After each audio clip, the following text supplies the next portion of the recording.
And I think I'm pretty much like a whole 10 seconds or so before the first live starts, or at least before this live starts. Still got to set up a couple of things here. See, we got the DC-1 from HoBao on the table. Got to do a couple of things to that. But let me just check in here, make sure I get the correct stuff. I want to be able to see comments. And there's an ad. Hey, there you go. That's actually not a bad ad either. They've actually been Black Rifle Company advertisement for. I gotta kill the volume here. Looks like the lag is terrible again. Do I pause it? So what do we got here? Amped guy, what's going on? So good morning, everybody, and welcome to episode number 6 of COVID and Coffee Morning Check-In. It's gonna be the regular. I don't really. Do I have my coffee regular? Yeah, actually, I got to get my coffee. But I did want to start on time this time, and hopefully every time. We're gonna be working on the DC-1, but I just want to check in with everybody and see how everybody's doing. So I'm gonna switch over to the comments here so that we don't miss anybody this time. So we got Chuck Hall is here, James George, Kenjora RC. What's going on, man? Chef is here. What is going on, guy? No, what's up? Every running late? No, I'm not running late. Pat Taylor, what's going on, man? Started up a new channel. Nice, good for you, man. Vince Vargas, Big Mac. Did you like that little Big Mac icon that I gave you last time? Thought that was a riot. Big Mac. Big hamburger. Do you bundle up today? Today's actually not that bad. So what I did is I ended up moving here. You can see I'm definitely more in the sunlight today. We got some sunlight on the table. Where I was last time, the cutoff of the roof that's right there because of the angle of the sun. So I figured what I would do this time is at least give myself a warm spot or a warm area. Demo RC on your way to work, man. Good for you, though. That's good for you. What kind of work do you do? James Hall. Are you related to Chuck Hall? Because we got Chuck Hall here, and then we have James Hall. Barbecue, what's going on, man?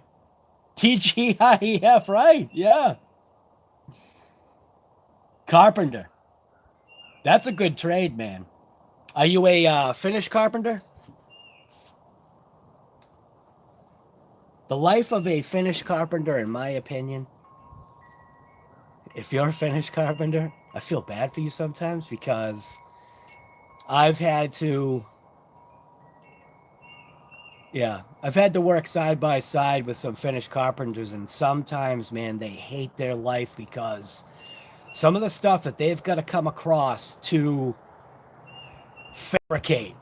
Like, you know what I mean? So I don't know. Are you a start to finish? Well, actually, maybe that might be better off if you start to finish. I know a few Finnish carpenters, and man, sometimes the jobs that they get wrapped up into or stuck with. Now we're talking, over $1 million homes, and man, sometimes people are so particular, and I get it, but wow, yeah, no thanks. No Finnish carpentry for me. My Finnish carpentry is unfinished. It works too. Oh my god. So anyway, how is everybody today? We already got 16 people on the stream here. That's awesome. Let's see, what do we got?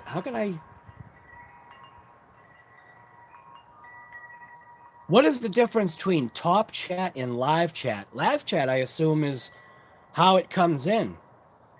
Right, when the homeowner is always changing their mind. And, and you probably know this. Obviously, when you get to those larger homes, that happens literally all the time. I can't tell you, man.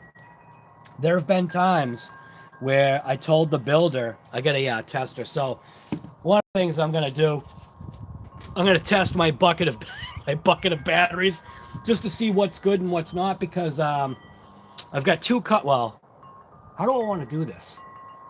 Because of the way the day is, it's supposed to be nice, I think, up until, let's check the weather.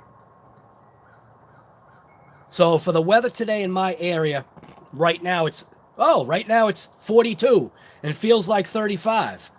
But I think because it's basically the same scenario as it was yesterday, but obviously because because it's more sun than overcast, the warmth is coming in, and plus moving this table over here definitely helps out. But so we're looking at, there is 100% chance of rain tonight, but that is just what? Did I do that right? Yeah, so it's going to be about 48 degrees today. What, around midday? A little bit after midday, around 2. So the sun is going to be out for most of the day, which is going to be nice. So I've got a couple of vehicles that I want to get ripping. This device right here, I actually was going to use this as this camera, but because of that smash that's right down there, I think, was this the Max? Yeah, the Traxxas Max is what smashed this phone. And because of that smash right there, it messed up the microphone that's right there. So it's got like, I don't know how many microphones that are supposedly on this thing, but supposedly it's got a couple of microphones. And that one being smashed on the bottom changes some weird thing about how the phone records audio now. So sometimes it's kind of all right, and other times it's got like this crispy, like ultra treble, like disgusting noise. And we all know the GoPros are garbage at, I say garbage. Did you hear that? I say garbage. Maybe I should switch over to Bostonian. The GoPros are garbage when it comes to audio. So at times, like in some of my footage, when I'm recording on the 4K, it only gives you 10 minutes. And if I don't pay attention to the phone, I got to re-hit the button. A couple of times I just forgot, and the footage kind of gets messed up because you can hear it go to the GoPro audio that's on my head, and I wish GoPro would somehow figure something else out, but maybe they can't. Maybe I have to do that external GoPro audio stuff. But today, I'm going to throw some upgrades on this thing right here. This is my DC-1 HoBao. This is my crawler. It's a 2-speed crawler. It is brushed. I run it on 3S. So two-speed transmission. Micro little body clips. I don't like these body clips because they're so tiny. But this is a nice truck. I actually really like this truck. It has it does have a full interior. So you can see it actually has seats that recline, which in my mind, that's actually pretty crazy. But when you get a look inside, you can see it's got a fully, graphic out. Well, I can't even see in there. Well, anyways, it's got a dashboard, steering wheel, it's got a shifter, it's got all that stuff in there. So, and I like the way HoBao basically blocked off everything. So with the way these inner fender wells mate up with, and this thing, and what's nice about this thing is it's got some heft. What's nice about this thing is obviously these, I guess you could call these skid plates, but they have also kind of, I guess, like floorboards. And then like even in the backside, they blocked off. So that, I ran this thing through some nasty mud and nothing. Like, well, I want to say nothing. There's a couple of drops, but nothing got inside of here. Really nothing got on the motor. I think the way they designed this bumper, when you're, going through at a good rate or a good clip, it seems to keep the material or the junk out of this. But this is a CNC metal chassis railed crawler. that I really like, and I've got a bunch of upgrades for it, and I figured, I might as well start running this crawler because I've got some other crawlers that I want to, I want to run. So, and I think the articulation isn't too bad. It might be, the shock oil might be a little bit too heavy, or the springs might be too stiff. I can't remember what it is, but I actually I have a ton of upgrades for this thing. And I don't know how many upgrades I'm going to end up throwing on it, but I've literally got like 8 different sets of beadlock wheels. So we've got the salad shooter wheels, which that's what I call those. This is a nice style wheel. Now, what's kind of cool about HoBao, they really go all out when they give you your parts. So, I mean, you get standoffs, stainless steel. You even get disc brakes inside the package, so they give you, so you can have like that disc brake look. It's definitely a cool setup. And then I've got the upgraded springs for the shocks, and what that is, obviously seeing several different types of springs. It's one of those, like you guys know, it's one of those dual rate setups, so that you have this black spring, I believe, compresses a little bit easier than the harder blue spring, and then you have the little divider that goes in between the 2 sets of springs. So this is a nice little upgrade for this truck. So we've got that. We got another set of wheels, which is their black and brushed aluminum wheel, which these are pretty sharp.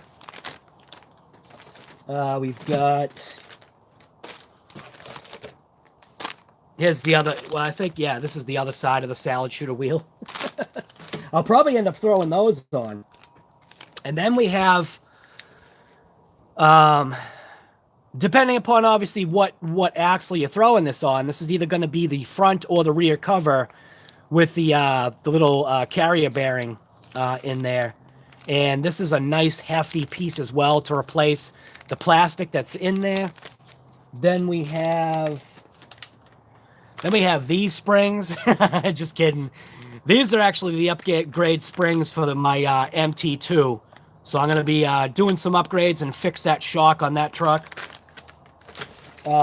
Just a ton of parts that I've got for this thing. Even shock tower standoffs or uprights in a nice CNC aluminum to go ahead and replace these plastic ones that are here. So, not sure if I'll replace those or not, but I've got the parts, and it'll give the rig that more weight. What else do I got? I do have the aluminum, again, CNC machined step plates that they're actually longer, I believe, than the factory originals. So the factory originals are plastic and they're shorter. And these ones are a longer, again, more heftier piece. And then, what else we got here? I've got a ton of stuff. So even for that bottom skid plate, we even have the replacement piece for that. So to get rid of the plastic piece that we have here, we have a nice, again, CNC aluminum machined part number 230106. You can go ahead and throw that on there. But anyways, just a ton of stuff for this thing. I think I even have the back covers for this thing. Yeah, so even for the back side or the front side, again, depending upon which diff it is, and then it just gives it just a nice look, and it has that nice little HoBao. It's I don't think it's even a sticker. I actually think that is a piece of aluminum. That sticker right there. I really don't think it's a sticker. I kind of really can't tell, but it does look like it has aluminum because I see shininess beyond the little, I guess, what do you call that? A bubble sticker or something.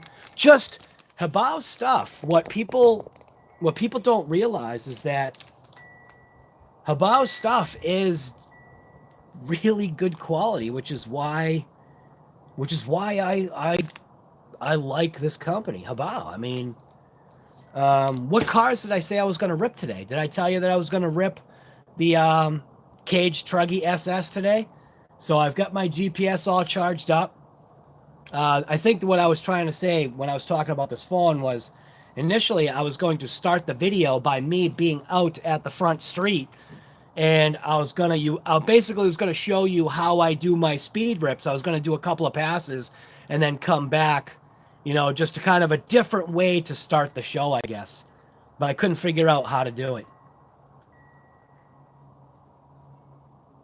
Hey, look at that! We got another wrench here. Hey, honey. How are you? Gus is here. Pat's channel. Afternoon. Good morning, Pat.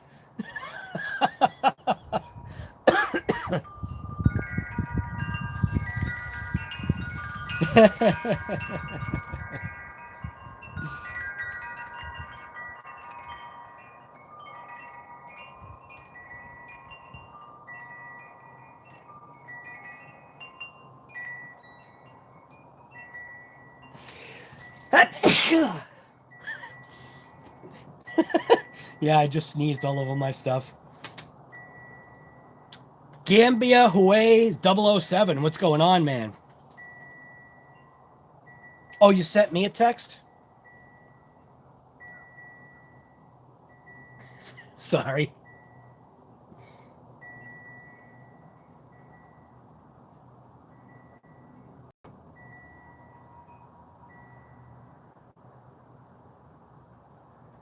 Okay, I'll pay attention to the phone. What's rave? I don't know what rave is.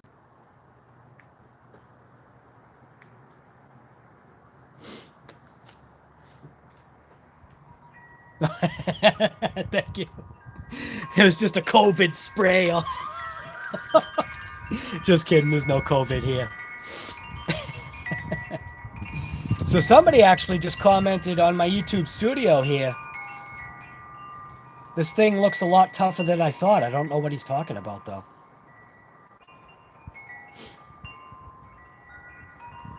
Oh, Rav. Okay. Why don't you just text me what's going on with it? Oh, no, it's dead?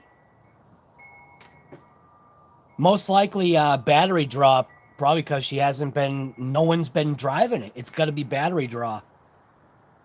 The battery itself is probably pretty old, but I can check that. We'll do an alternator test too, just to make sure it's running, make sure it's doing its thing. SJ Creations, what's going on? Riff Raff is here. What's going on, Riff Raff? Kurtz RC. I don't think I've missed anything else. Sergeant J is here. What's going on? No, I know it's afternoon for you, but still, good morning. I gotta go get my coffee. Sorry I missed that, Riff Raff. Good morning to you, brother. Gus, I think I said hello to you. Good morning. And obviously Chef is here. That's a riot.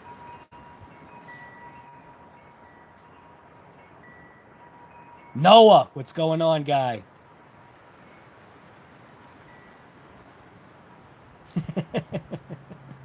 You'll get an iced tea.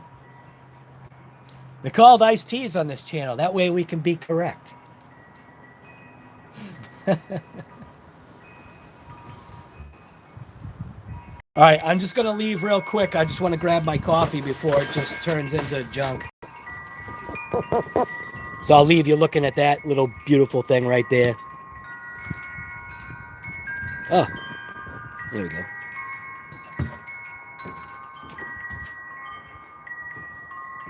Actually, hey, you could always look at the wind chimes instead. I don't know.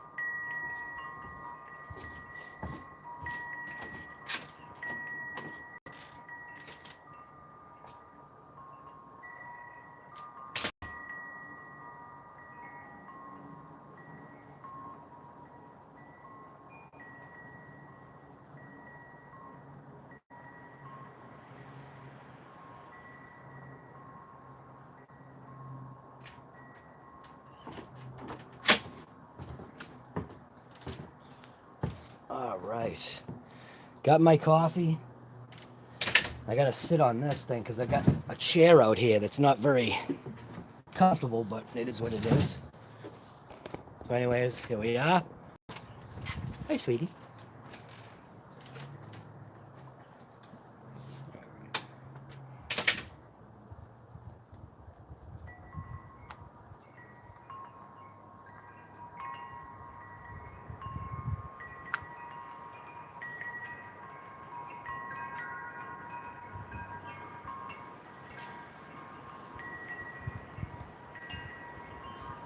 It's cold not in the sun.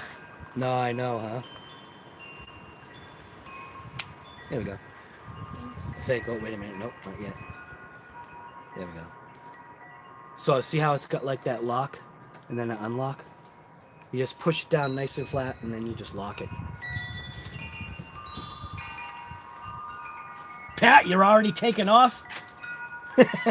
Lunchtime. Right, barbecue. Thank you for that, man. Don't forget to hit that thumbs up while you're here. Don't forget, because that's what everybody does. You just jump on the stream and you're just like, yeah, let's go. 45 here today. Yeah, it's going to end up being 48 today, which will be nice.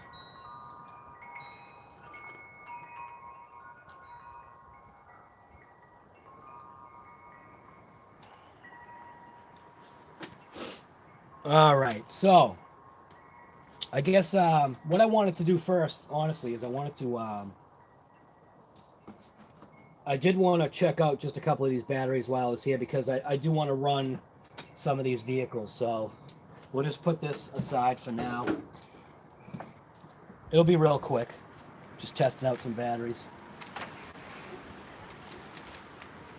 So does that not work in our pocket? It does. It fits? Yeah. All right, hold on. I gotta go fix the Keurig. Well, not fix it, but she's got a little she's actually doing like regular coffee in it, so she's not sure how to put the thing in. I'll be right back.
out. We're back. I think I figured it out. I don't know. I think I'm going to have to ask my wife when she gets back to how that Keurig thing works. I don't know. Kinjora RC, what's going on, guy?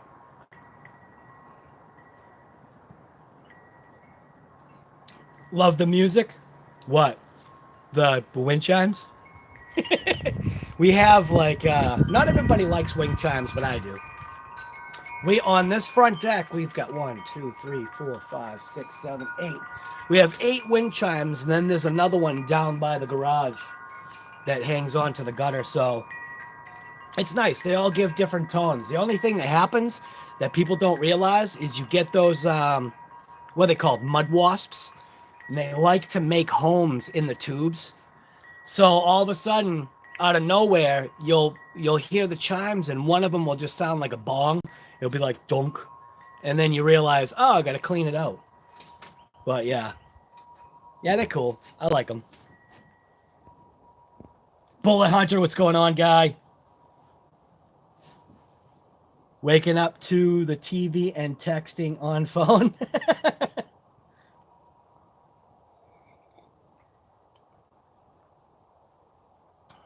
Kenjora RC. Yeah, it sounds like that thing that was "What's up?" I think that's what you're saying, right?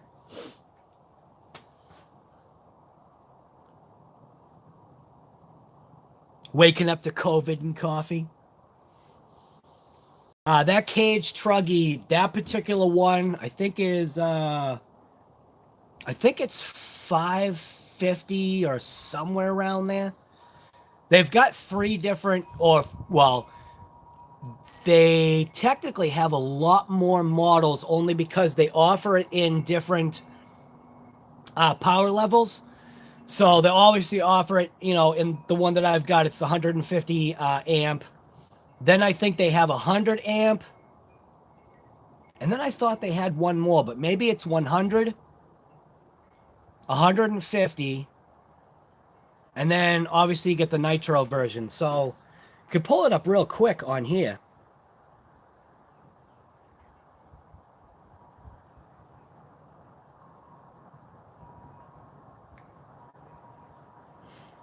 All right, let's see. All you got to do is just go over to the HoBao USA website. It's that one right there. HoBao USA website. And then just click on there. You go to cars. Like, they list, like, there's the DC-1. They have a nice website. I like it. There's their cars right there. Go to just, like, regular cars. Here, I am trying to show you, and it's not even working. I'll go down to the filter, because obviously that's a 1/8. 1/8 electric. And then, so they've got,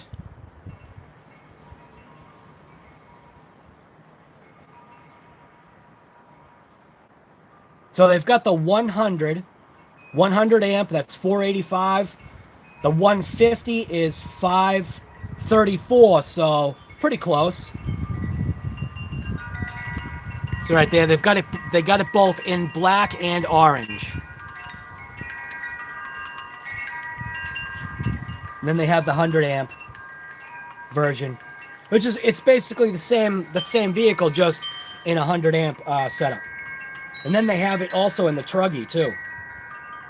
So it's basically the same platform, but also available in a truggy. Which, not sure what that is. But it's just HoBao or HoBao USA is where I look.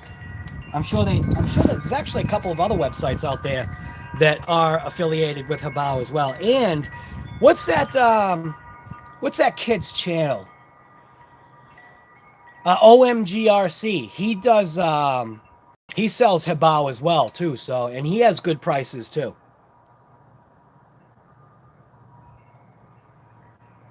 I don't know the guy.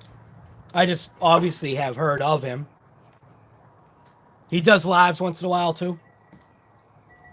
But I just wanted to dump out these batteries here. Check these things. See what we're looking at here. Watch my tester beat. Yep, look at that. My tester's dead. Come on. Oh, wait, maybe not.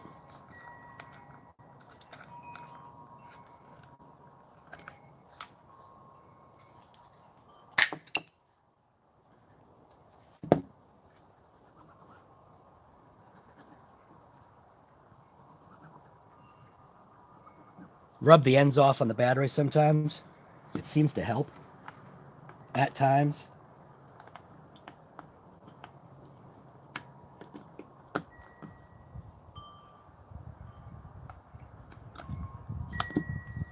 Hey, look at that. See, it worked. So all I'm doing is just looking at, for 1.5 across the board here. So what happens, you get so many batteries, it's not necessarily all the batteries in the controller that are dead. Sometimes it's literally just like you can get a bad battery at times. That's why it's always good just to go ahead and test them. So, but you guys, you know how to do this. This is not rocket surgery. Just get out your tester. They have other ways of testing batteries, but this is just the way that I do it. So we're looking for like 1.4, 1.5, somewhere around there. So that's brand new. That's 1.5. 1.5. So that's those two batteries are good. 1.3, we'll stick that over there. 1.3, stick that over there. 1.4, that's pretty good. Stick that in a different pile. 1.almost 5.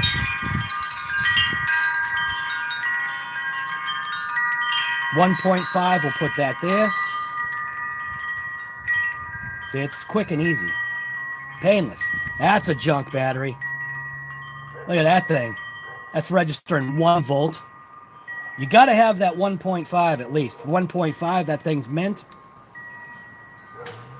1.5 mint. Wow, mailman's already here. I always wave to him. Oh, he's not looking this time. He's on a roll.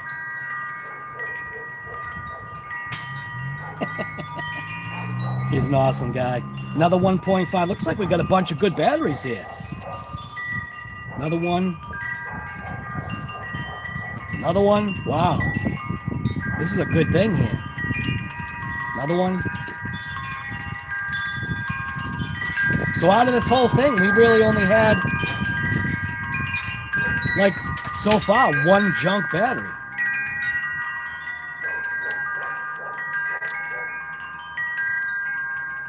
Hey, Chef. Are you still here? How's your Noble controller going? There's a 1.0. We'll put that in that pile. Another 1.4. So, all these batteries right here, all these are mint. See how easy that was? Just takes time sometimes. So I'm going to put all these batteries in this little thing right here. I think we'll leave this one out as the hugely dead one. That one's totally junk. I just gotta double check it real quick. Double check it again. Just to make sure I'm doing it right. Oh, what a good kid. Yeah, that one's totally junk. See? She works. She's got the mail.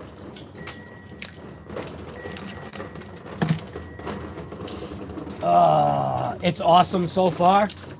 Are you what happened with your testing? Waiting on another receiver to show up so that I can range test video between the 2 different types of receivers. What do you mean? I thought you had the internal and the external. You mean you're buying like another extra one? So you're going to have 3? OMG sells RCs also on his website. Tell him Barbecue sent you. He is in Florida, also just West Coast side. Barbecue, why don't you tell OMG, if he's a buddy of yours, why don't you tell him to start showing up to these live streams? Nothing wrong with that. Here I am. I'm plugging his channel right here, guy. Tell him.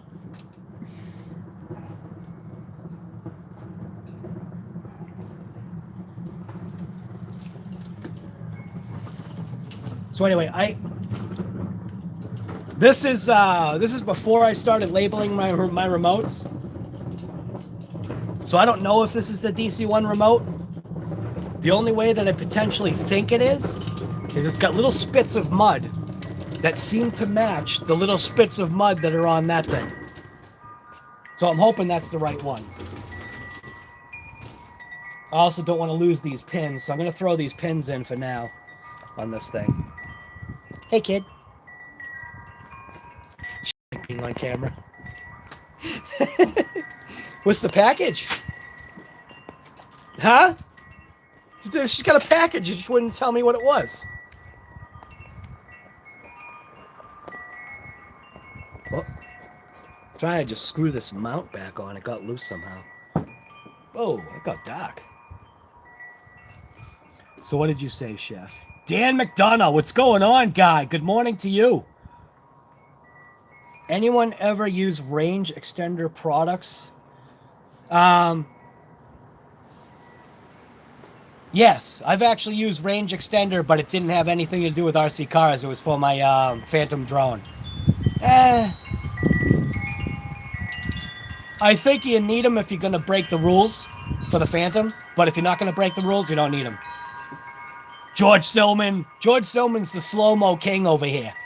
This guy, literally, he does...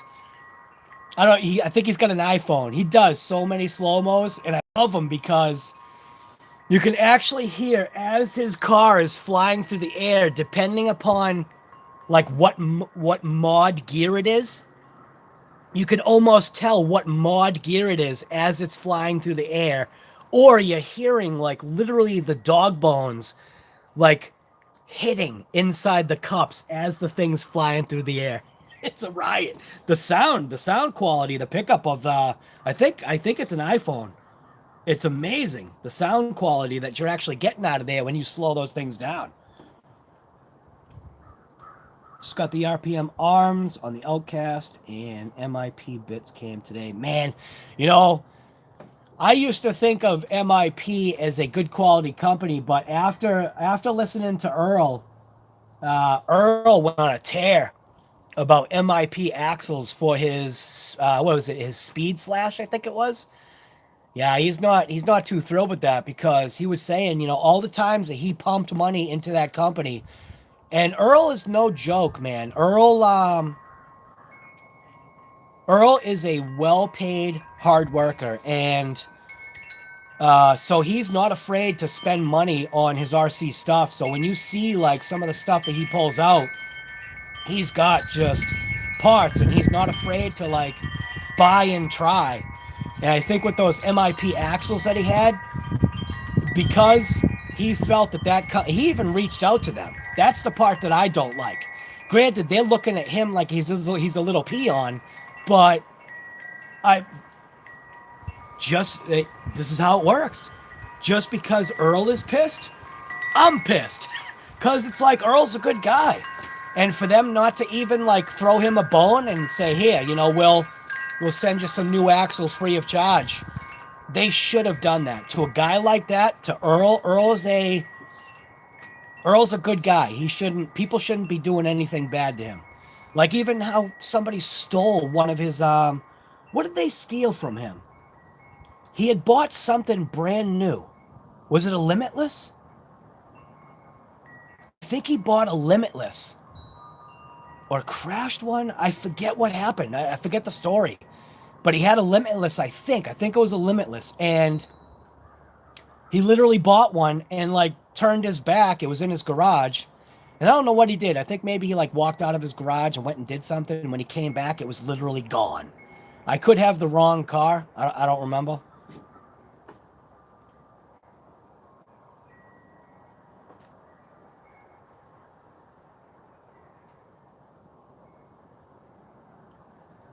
I don't think he even... You don't think he even subscribed to you? Well, he better get on the ball, guy. Scuffy, what's going on? Future Saturday morning. Right. Saturday morning. I keep forgetting stuff like that. Like Pat's channel, he popped in. And you always have to remember, at least for me, he's 5 hours ahead. So you're upside down. Dude, it's a riot. I absolutely love the fact that right now in real time, I'm talking to the planet. Like, this is so cool. You know, it's 5 p.m. for some people, or actually I don't know what time it is, but whatever. 5 or 6 p.m. for some people. It's like nighttime for other people. It's just, I don't know. It still blows my mind that we're all like, all you guys, literally, you're all hanging out at my house. We're all on my front porch. I hope it can hold the weight. That was like when I started these lives. It was cool because that was the thing. I was like, here's the great part about the lives. I get to invite all of you guys over to my house, but my refrigerator doesn't get raided. That's a plus.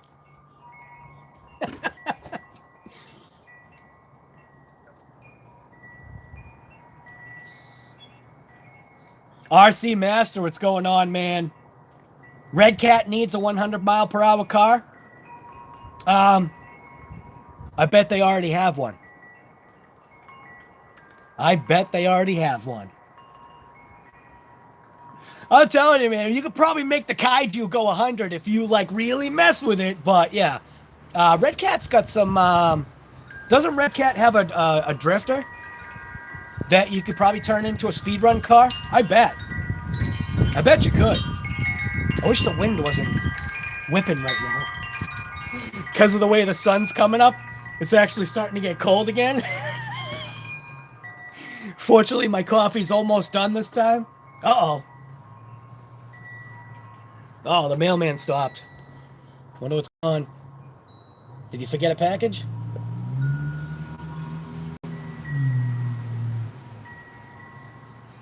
I always wave to him. It's definitely cool to have like our mailman. He's awesome. And like you start to get used to certain UPS guys that come. So one of my UPS guys that comes, there's a couple of them, and it's weird. I think it depends upon, at least this is the way I've seen it, I think it depends upon what size items you're getting. So there's a couple of size UPS trucks that will come down my street. Now, when they have the big one is when I'm obviously getting tires and wheels and stuff like that coming to the house. And for a time, I think within 1 month, I think I had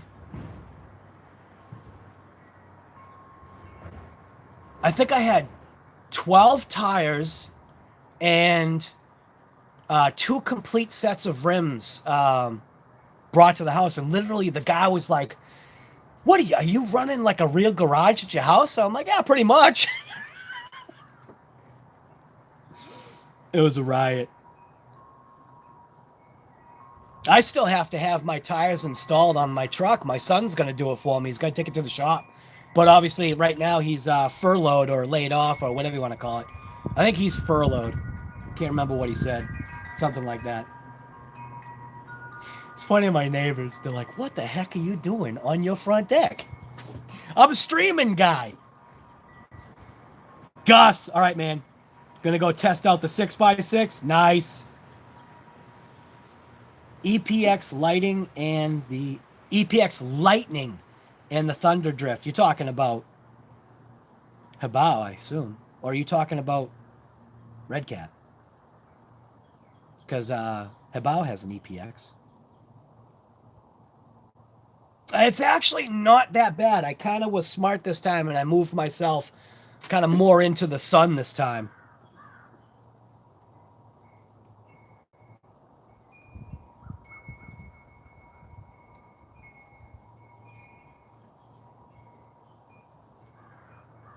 Bullet Hunter, see you later, man.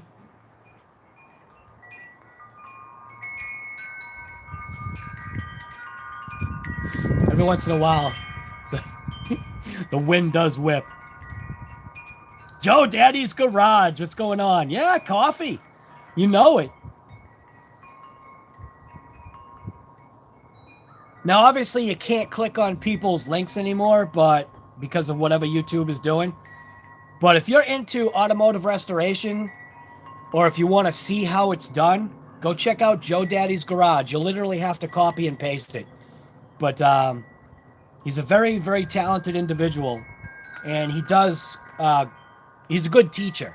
He does great instructional videos, so I definitely would recommend jumping over to his channel and giving it a look. The way he teaches. Why is the sun going away? The way he teaches and shows things. Yeah, the cold's coming back. Well, the way he teaches and shows things definitely makes it seem like, the average guy can do it. So, there's nothing average about me.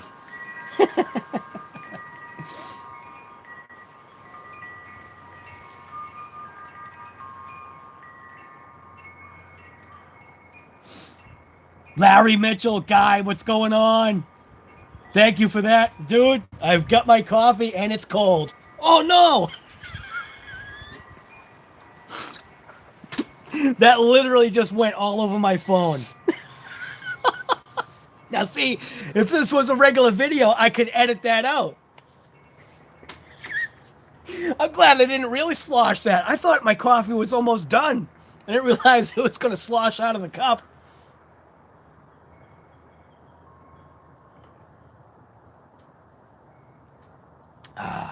It's still good.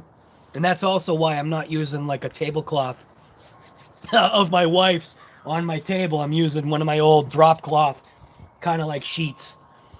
Definitely saves me. So anyways, this is a HoBao DC-1. I kind of want to get back into this.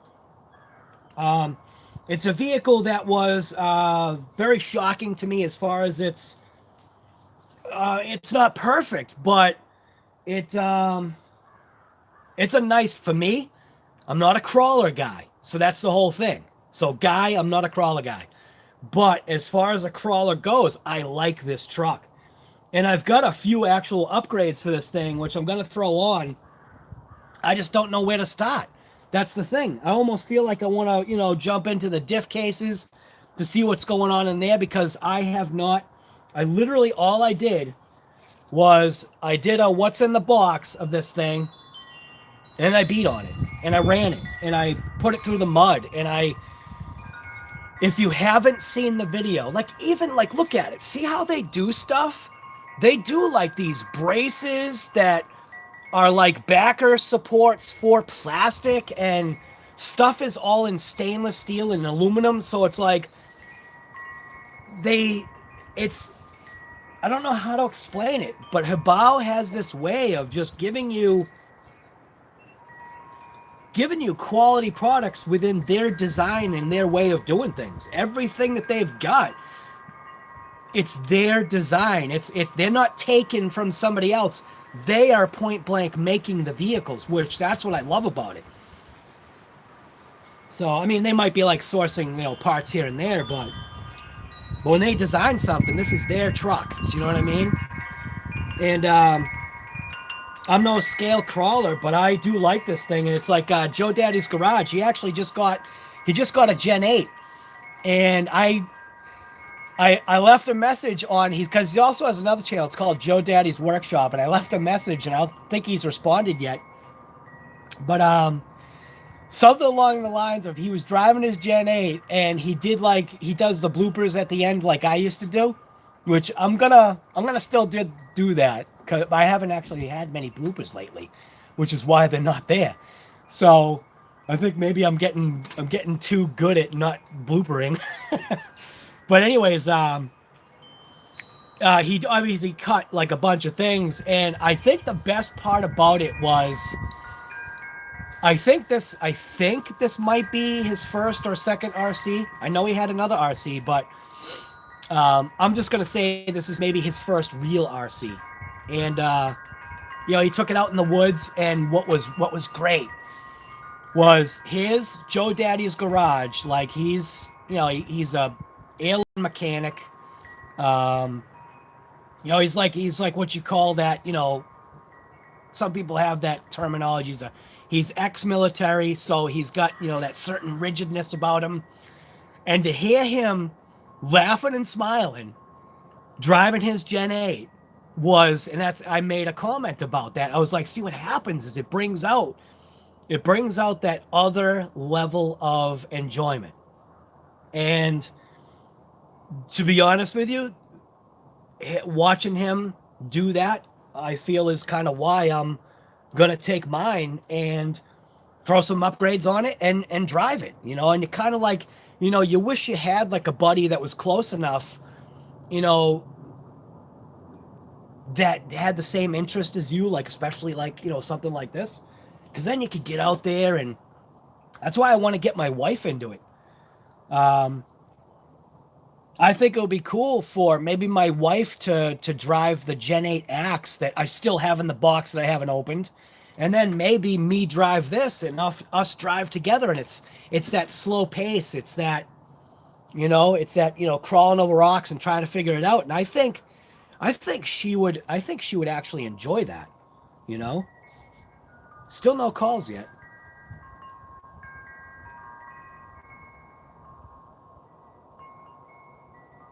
Uh-oh. Shadow Ops is commenting.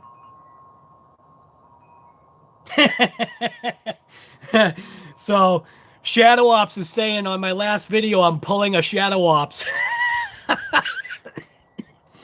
And that was that, the Camo X4 returns, and I just... The Camo X4 gives you that sense of, I call it a false sense of security. Because it performs so well, you start pushing it, and then I was pushing it, and then the last jump that I did, you literally hear it. I'm like, I want to come over here so I can get better footage of the car jumping. And what happens is, at least I've learned for myself, I haven't been able to, it's either disconnect or connect, meaning I have a hard time when I'm trying to do footage. I have a hard time controlling the vehicle when I'm actually trying to capture footage. So the last jump, the breakage jump, it's perfectly in frame because of the GoPro, which was great. But the reason why it broke is because it's perfectly in frame. I was not paying attention to how the RC was going.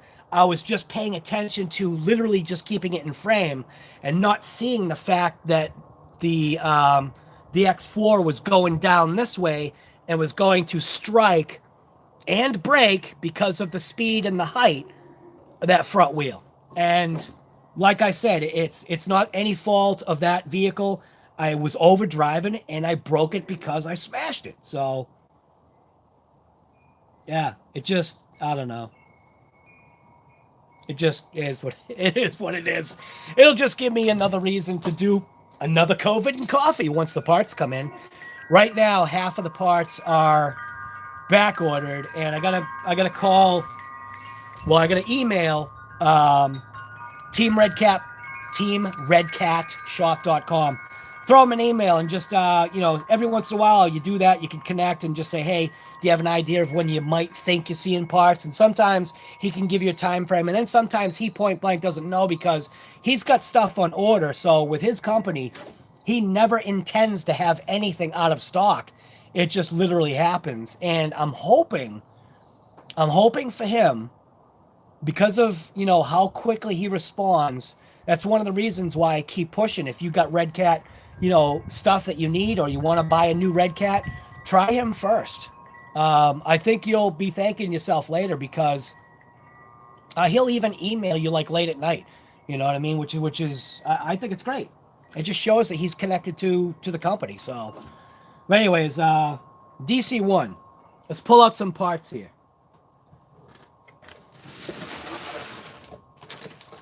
So I feel like I want to do a little bit of a poll to figure out which parts to maybe like give you guys like the option of which parts to replace, because I think I want. The thought is these are those steering knuckle link arms, right? Yeah, arm links for the MT. And these are the upgraded ones. Well, actually, no. These are the regular ones. They actually have upgraded ones where they change the plastics, because this, so far, this has been the only failure point for me on my truck. With all the smashing that I've done, other than destroying the motor, but that was my fault. With all the smashing that this thing has done, to have this little like $5 piece be the only thing that broke, just if you've got an MT Hyper 2, Hyper 2 MT2, whatever it's called, HoBao Hyper MT2 Plus. If you got one of those, go ahead and get yourself a couple of these, because it's probably going to be, you know, depending upon how you abuse it, probably the only thing that might break. And then go ahead and maybe do the WD-40 to this part if you don't get the upgraded ones, which I don't think the upgraded ones are out just yet. So I'm still testing mine, so we'll see. But we got these pots we can throw on.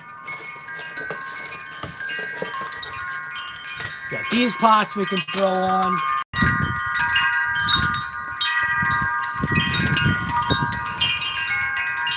We got, I think these pots too, right?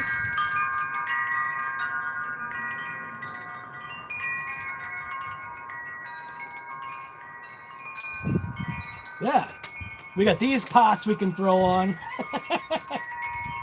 Which I feel like these, as far as being so this is, so why is that rod so big? So what this is this is a very heavy set of link arms that has a titanium plating on the outside. So you can see it's like they're a bluish kind of purple.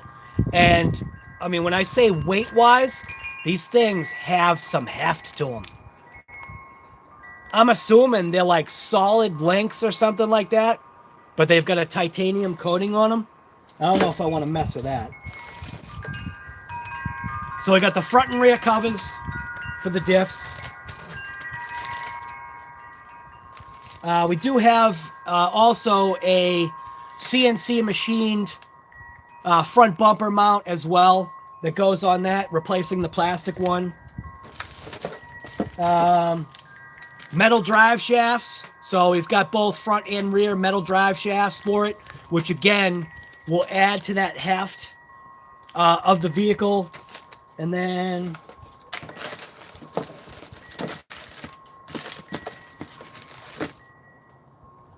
what is this right here?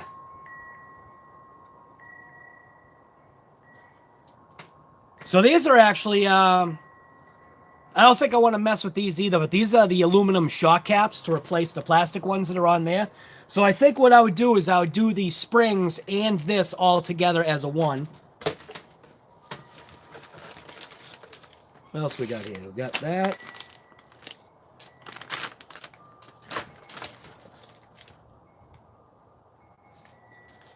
What the heck are these? Front drive shafts? What is this stuff? It's been so long I forget. Oh, I know what this is. So for the axles, we also have the CNC machined link mounts as well. So we've got that, and I'm pretty sure these are the front drive shaft pieces for both axles. We got that. I don't know if I want to mess with that yet. What else we got?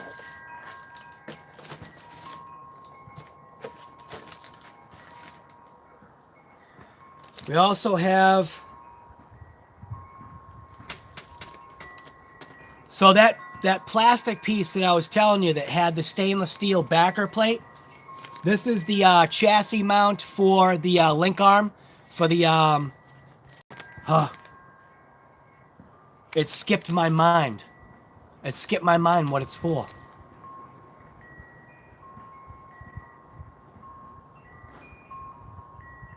I forget what it's called. I hate when I forget what parts are called.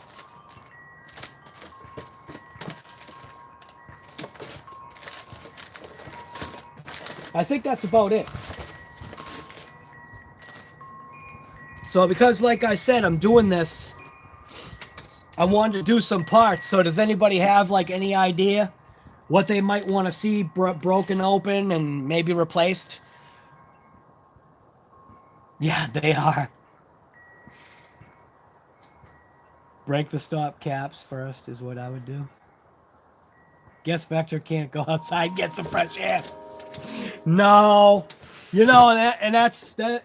I actually was going to bring one of them out. But I think because what happens is this table would give him a rolled edge and he would launch off the table. And obviously because of, breakage and stuff like that, I just, I don't want him breaking. So he's safer on the table downstairs, and he gets his connection time with people. People go down and visit him and stuff. Larry Mitchell, what are you up to today, man? Yeah, see right there, Joe Daddy's Garage. It was a lot of fun. He enjoyed it. It was awesome. It was good to see. You might get a Red Cat Everest 10. Yeah, I've heard those are actually pretty good. Again, probably with the Axe is a fantastic truck. Yeah, the Axe edition, I assume that's what you're talking about. Bomber 2.0.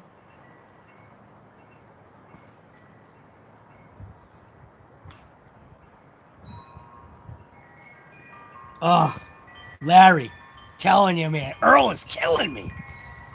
I have got the perfect street in front of my house for a dragster like that. Well, it might be tough to turn it. You'd probably have to, like, literally manually turn it, but I don't think I would do gas, though. I'd want to do electric, just because. I mean, the gas is nice because it's definitely cool, but just because, electric's easy, But that thing, that thing is mint. Oh, there he is. Here I am. I'm talking about him, and he's right here. What's going on, Earl? We're just talking about how much we all hate you because of your dragster. Oh, my God. That's a riot.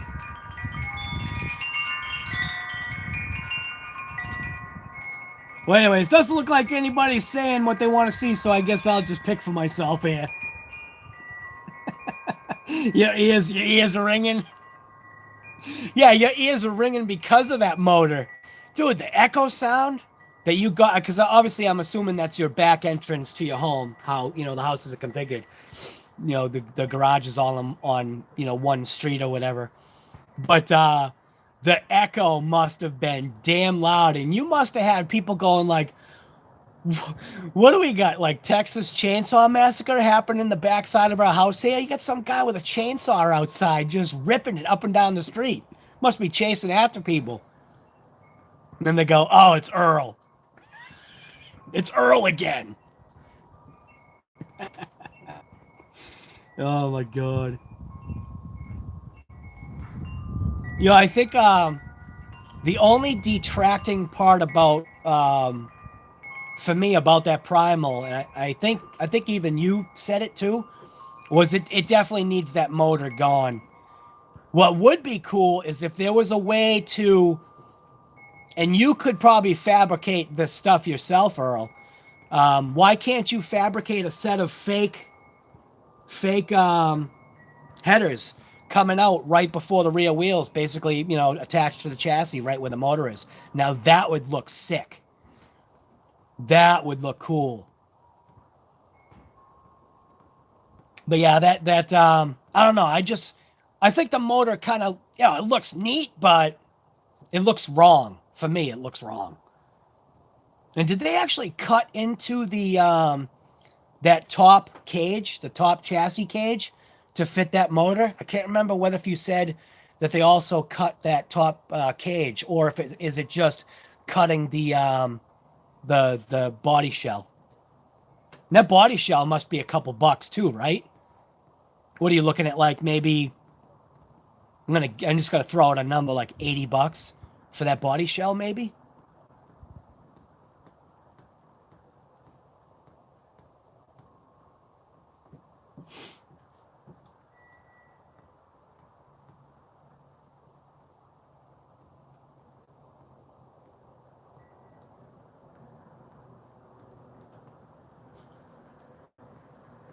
Sounds like a CR500.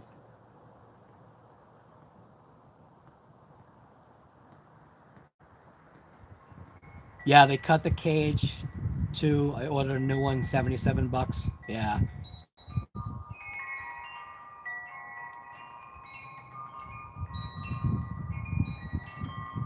The motor definitely looks cool, but it's just doesn't. Yeah, it doesn't fit. It doesn't belong. But what about fabbing up some? You could get some. Why don't you just get some stainless steel brake tubing, Earl, and then literally create your own headers? That would be cool. I think that would be slick. Get yourself. You've got access to all that stuff. You've got benders and all that stuff. Why don't you make yourself some nice stainless steel brake tubing headers that come out right before the rear wheels? It would just look insane. You could do stacks. Oh my god. Well, anyways, what do I want to do here?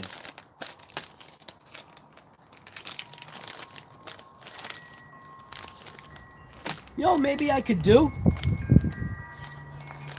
because it would be easy, instead of messing with all this stuff, it's got the plastic wheels on there. Nothing's broken yet, so maybe I could just put on wheels. We could get out the salad shooter wheels. I call these salad shooters. Earl, you know what salad shooter wheels are, right? Like, what were they? Was it early 90s Camaros or was it early 80s Camaros? Late 80s Camaros that had the salad shooter wheels. I bet you know exactly what I'm talking about, the salad shooters. I forget what year or what whereabouts they had it. Drive shafts too, though. That's nice. I think these other pieces, they definitely add more heft. But also because, again, yes, I am starting to freeze again. I don't want to stay outside all day. I want to be in the sun, like all of you all. Put those parts away. Do you have a camo TT? No, I don't. I have the same thing though. I've got the Camo X4, which is effectively almost the same thing.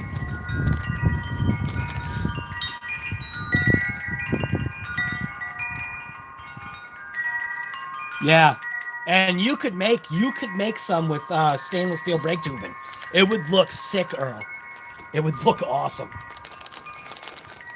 So I think what I'll do is I will open up these salad shooter wheels here. The only thing one negative thing, and this is just a negative on my mind, is that they're not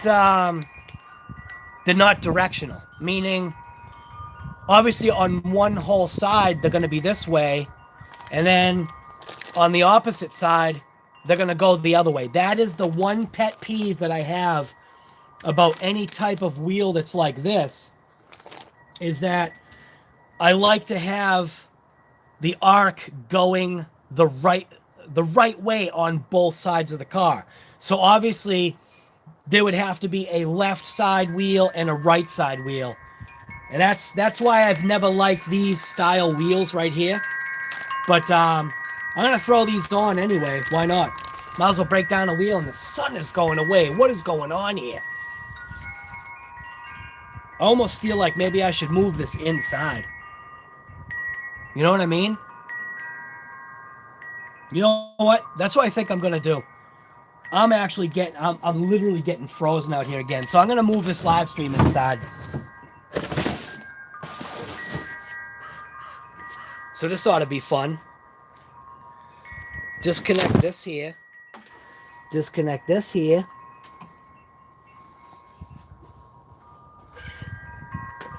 This should not dump out.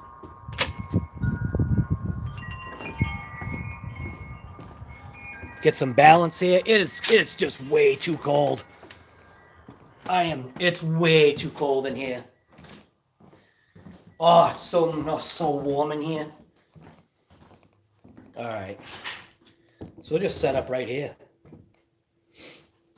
Yeah, you can have the paradox. Oh, doing it outside was just a bad idea. It literally, the sun is gone and I'm freezing. All right. Oh, even my nose is running. Here, you can look at this thing. This is the beast that I want to rip today. So move that out of the way. So you put this thing in here. This is what I want to rip today. Obviously, it's not going to be with these wheels. It has to be with these wheels because I need hub extenders to be able to run the kaijus. But the difference between the two, that is definitely the way that thing needs to rip.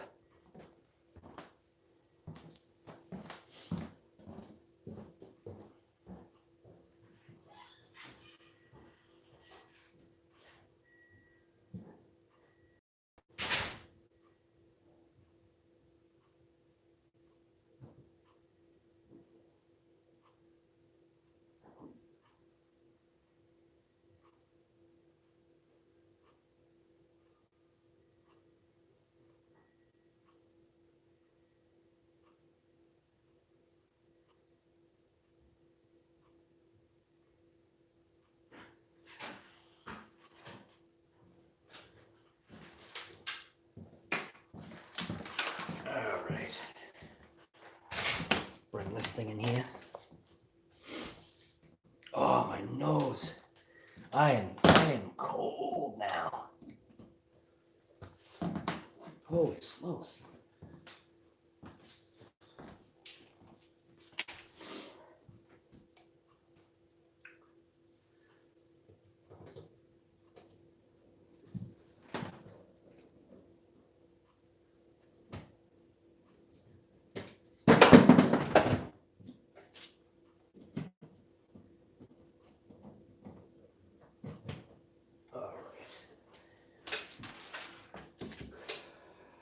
The Alexa's going to end up resetting.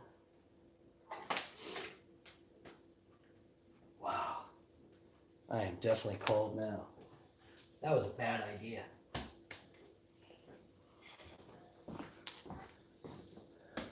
So this is the setup here.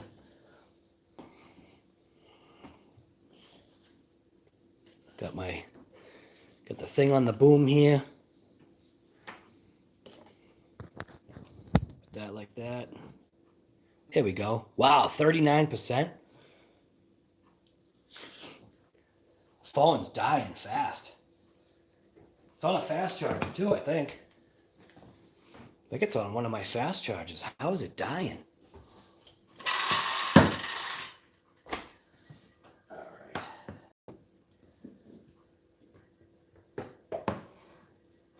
That definitely did not work out.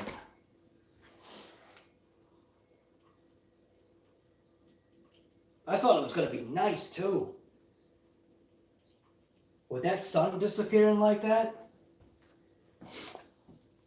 Oh, and my nose is dripping now. That's no good. So right now it does have a certain amount of heft to it, but yeah. The tires could probably use, well, no, they're all right.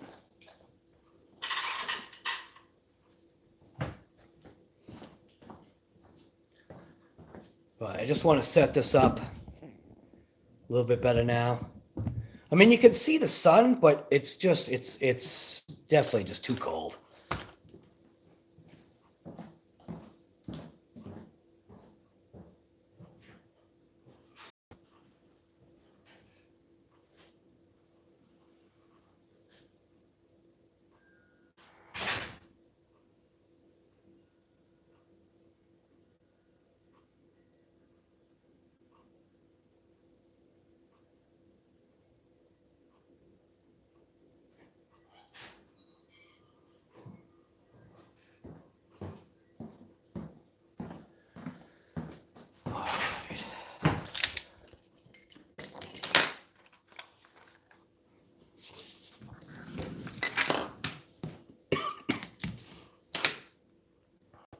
don't want to lose these.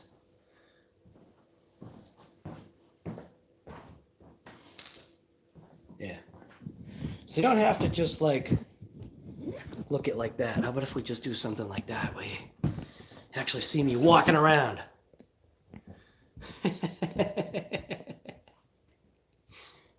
Oops.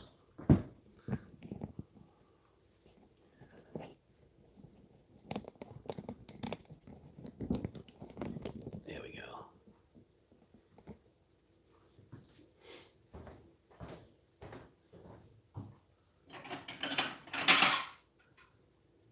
So I use these as like parts trays. These are just like a little dishes. Of course, my dog is looking at me like, why are you leaving me out here in the cold?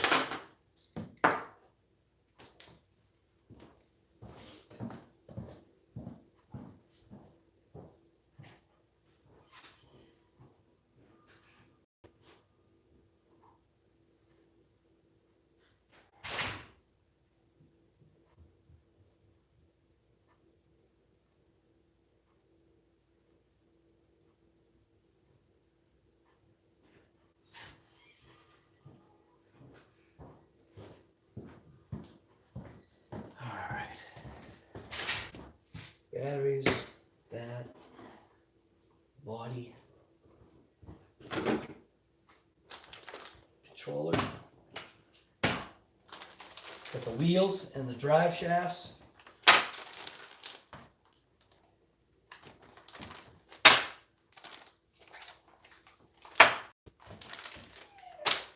Yeah, I know.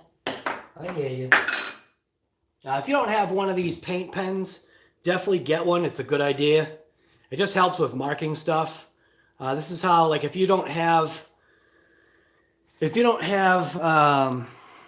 you know, the ability to have a single remote because they cost so damn much, maybe get like that Fast Guy Noble like Chef Beardsley has, or, you know, like I think Earl has a Futaba, but Futaba is expensive. But this is what I use right here, and I usually will mark all my remotes. I'm guessing that this is the one for the DC-1, only because the mud spit on here matches the color of the mud spit on there, so I'm hoping that this is the right controller for it. But these paint pens, they work great.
My grease, because I thought I was going to open up the diffs, but I decided I'm not going to.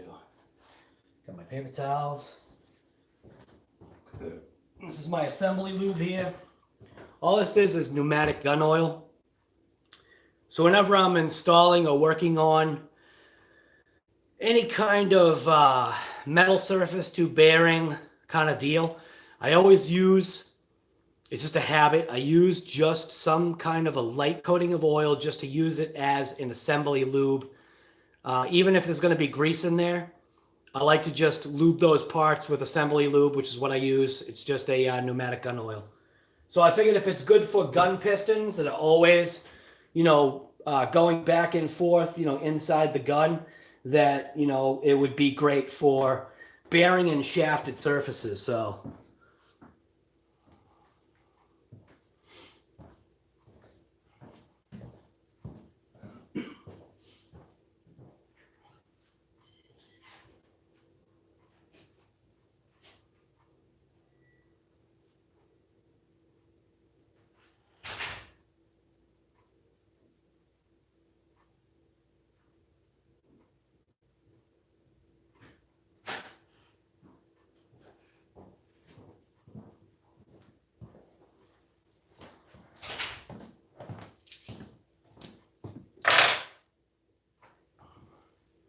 Something else that I had noticed about this truck or this buggy was that they have it so that you're running off of, because this is a 6S vehicle, right? But they have it so that you're running off of dual battery. So for now, I will rip it off of a dual battery, but I'm going to take the pigtail that I cut off of the Kaiju, and I'm going to use the pigtail to bridge those wires together so I can just run a single 4S and a single 6S pack in this buggy. That's what I have charged up. 2 batteries ready to rip. I've got this down. So that's going to be for that. But I've got 2 packs fully charged and ready to go. They're both HRB USA graphene packs. So I have this one right here, which is a 4S pack, 6500, 65C, and that's a 4S. And it's HRB USA. And then I've got a another HRB USA graphene 5000 at a 100C, and this is a 6 amp. This is a 6S pack, or I call it a brick. This is my 6S brick. And what I had noticed in the Kaiju, I've got to do some modifications to the Kaiju. Something's going on here where we're getting a rub through of the outer surface, and this could be a major problem with that Kaiju. I do not want my battery going nuclear just because we're getting some chafing on a plastic surface that those battery straps I think are going into. So definitely got to take care of that because I'm not liking the marking that I'm seeing here. I actually think it's through this plastic and the inner shield. I think we're close to getting to the battery there. So I want to smooth that over and take care of that little issue before it gets any, I don't want it to get any further than it is right now. So that was something to keep in mind. Always check your packs and make sure you're not getting chafing or rub through, and also check your wiring. And also, here's something that I came across. Make sure every once in a while you check your motor wiring. So in between your ESC and your motor, obviously you have, most cases or some cases, you'll have a plug.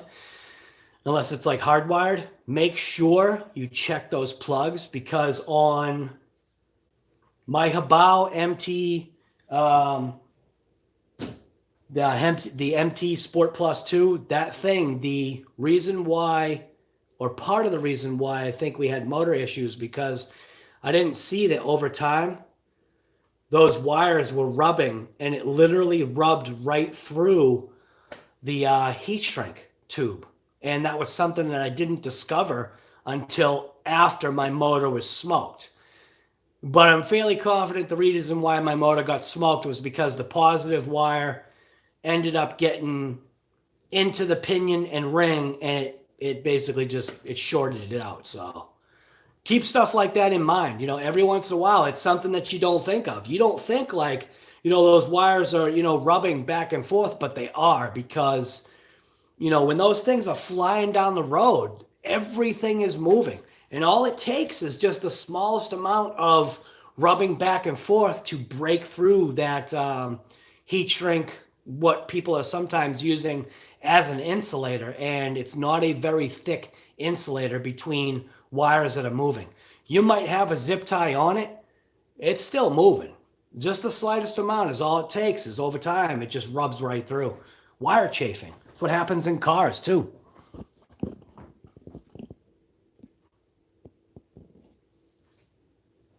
I just checked the comments real quick because I haven't been paying attention.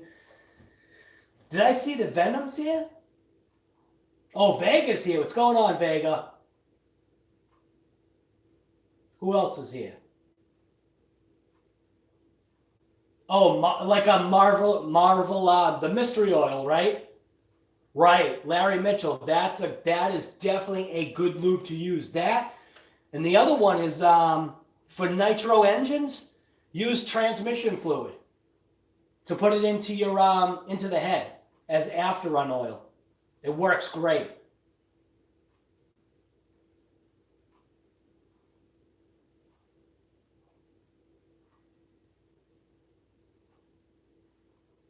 Wicked sharp.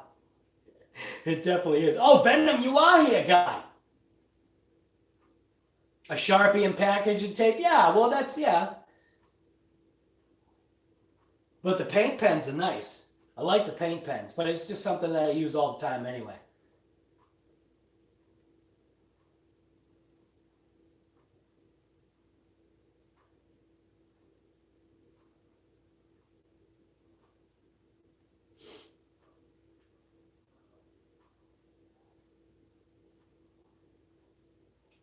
Hey,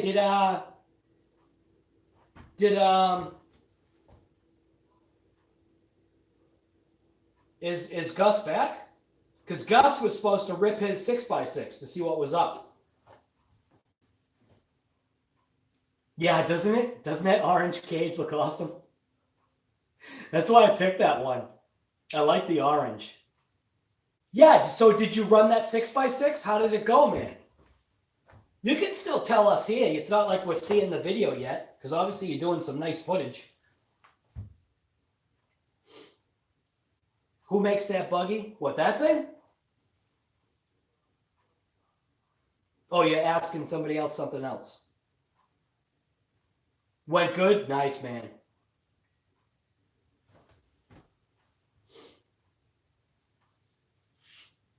That's a HoBao. If somebody's asking what that is, that's both of these are HoBaos. Oh, it is definitely warmer in here.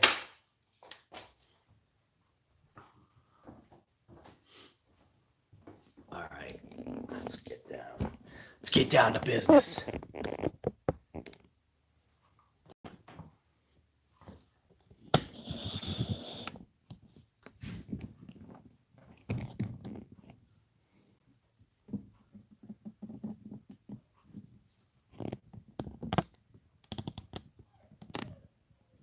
Hey, Sam, have you checked on the dogs recently? Okay, just asking. Just I hear Daisy wine bagging. She might have to go out again. She's just wine bagging the wine. Look at, she saw you. She's like, oh. You don't know her. See her out there? Hi, Daisy.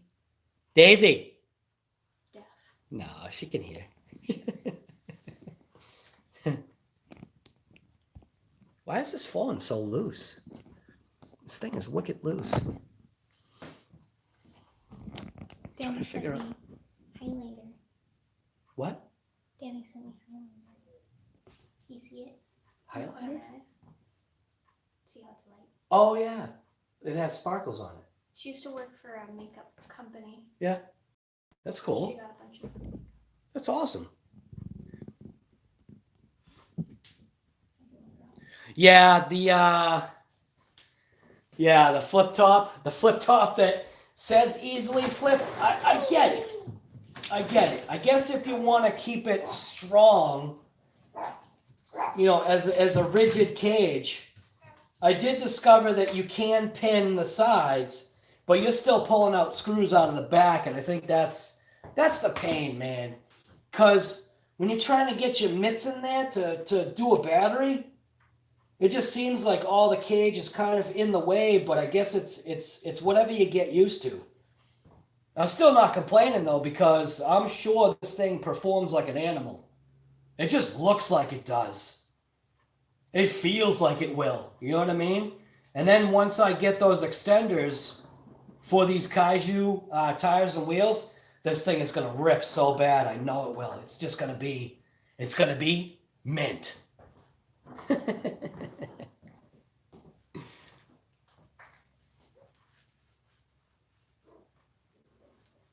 Right.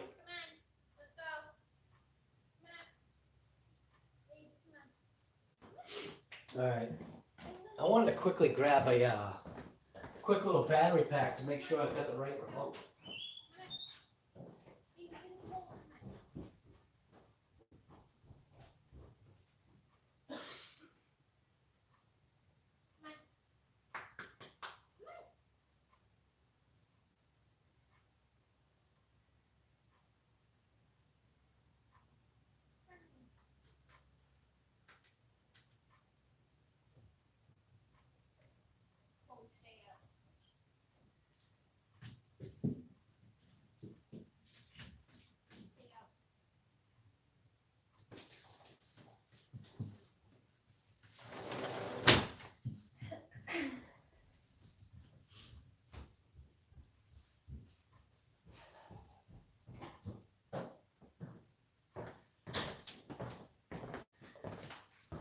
All right, let's see what we got here. Let's go electrify this real quick. I want to make sure I've got the right remote. So I found out all these batteries are actually perfect. So I just grabbed 4. Hopefully this is the right remote.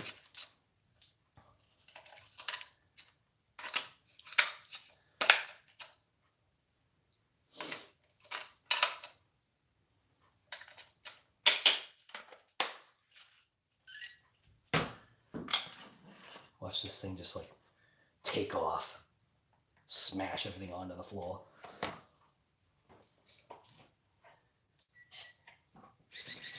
Look at that. Nice. That's a pretty good servo, isn't it? For a crawler, I think.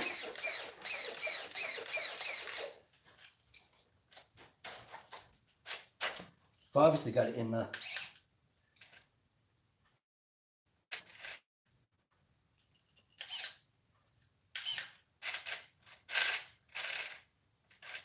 What's going on? Oh, there we go. Whoa. Something's happened here. It's not engaging the thing. Last time I drove this.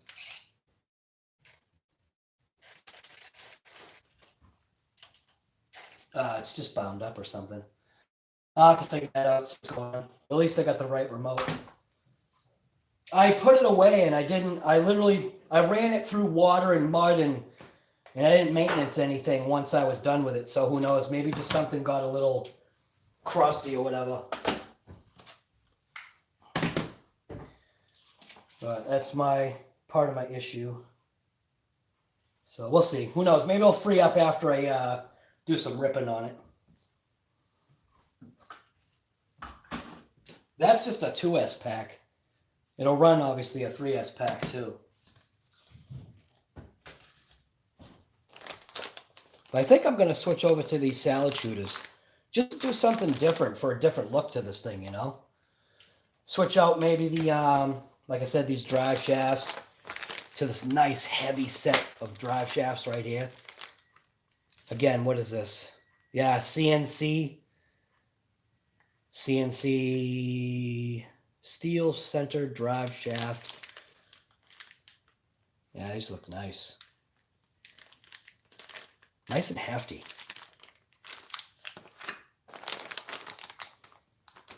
But see all the pieces and parts that this thing comes with? Comes with like little blue accent pieces, and I don't even know what some of this stuff is. I've never opened these, so I guess it'll be experience here.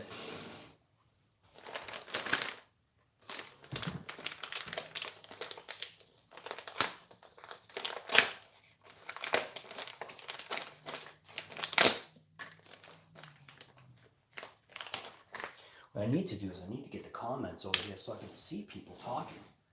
I need to pay attention.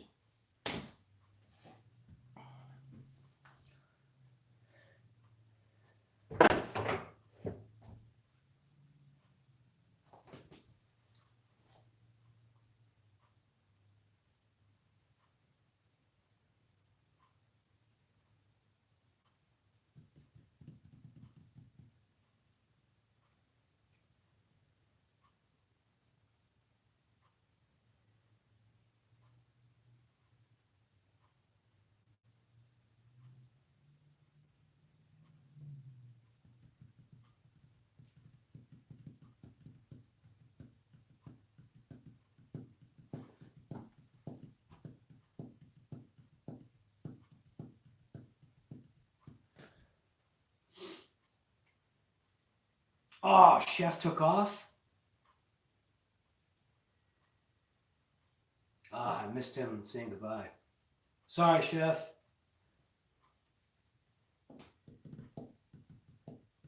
That's why I wish there was like a tone that made it so that you would know.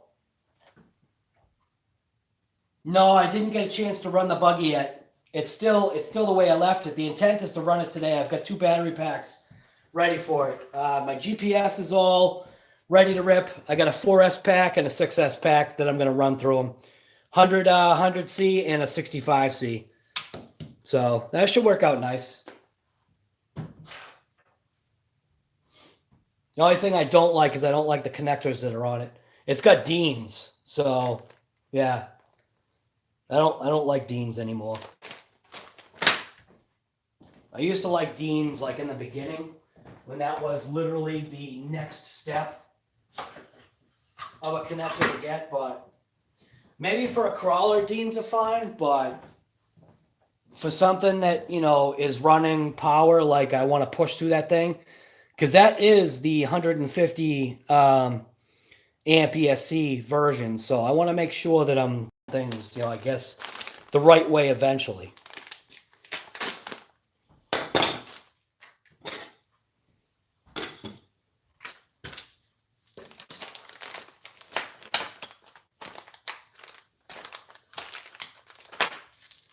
So in this pack, they give you all, so this is all stainless steel hardware.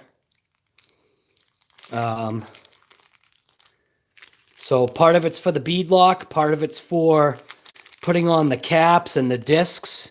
So it comes with disc rotors, obviously the nice, it's like almost like a gunmetal-ish kind of bead lock. Those blue pieces, and then these like little, I guess they're like four-wheel drive cap looking things that I think come through the wheel, like through that blue part, just to kind of give it just it just gives it a look, you know. I think that's what it is. Unknown. Can't stand these calls that you get now. You get all these unknown callers. They want to sell you insurance. It's annoying.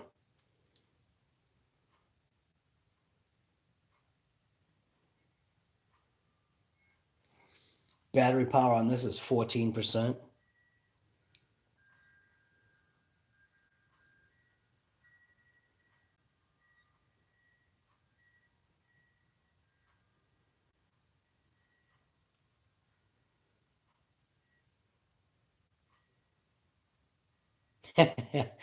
So, Mohammed Al-Din, I sent him one of my videos because he was trying to choose between the MT, I forget what he was trying to choose between. He was trying to choose between two vehicles, and I just gave him my personal opinion between the two, and then I sent him my last like thrash it video where I point blank was just driving the truck to kind of try to break it, like not super intentionally, but I wanted to point blank drive it horribly, and I did. And all I did throughout that whole session was I very, very slightly bent one shock shaft through that whole annihilation. One shock shaft, slightly bent.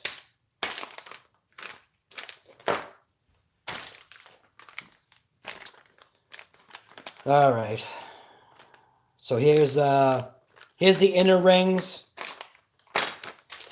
your outer rings, your bead locks, and then obviously back side of the wheel, which is the technically like the outer ring or an inner ring, and then the bead lock goes to the front. So we're going to break down one of these tires and just see how these things look on them. The only negative part about any type of wheel that you get like this, the only thing that I don't like personally is the fact that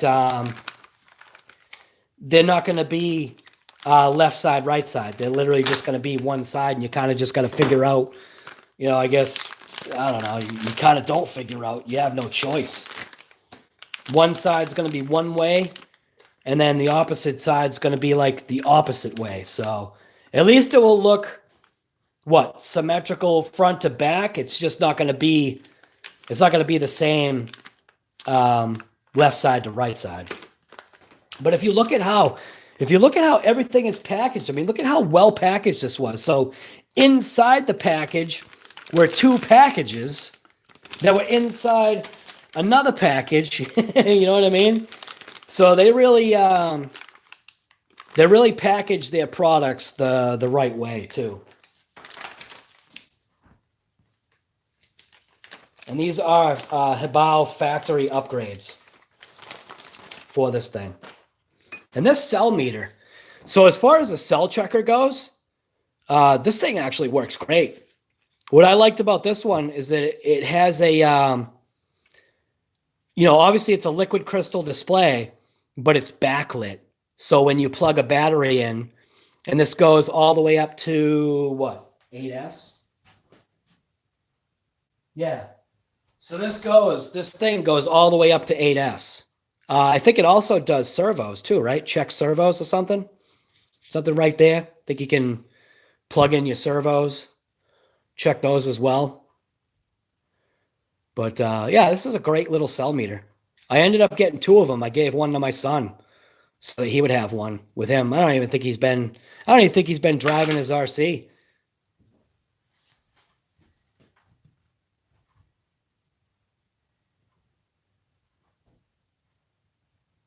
Amped, what's going on, guy?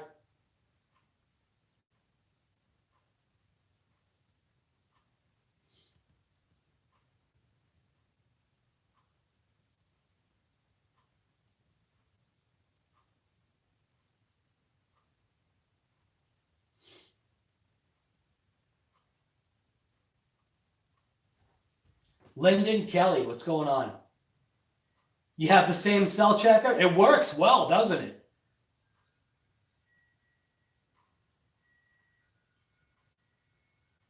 Who's too green to the hobby? You? Chuck? You got to start somewhere if that's what you're saying. If you're saying you're too green, you got to start somewhere.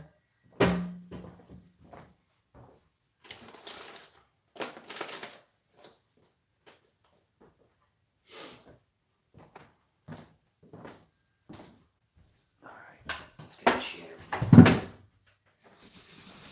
I wonder if this is this thing keeping up with battery? Yes, it's finally keeping up with battery. I don't know what happened. But let's get you down here. Kind of sort of maybe like that, I guess. The way you get the scope of things a little bit better. You can see things better.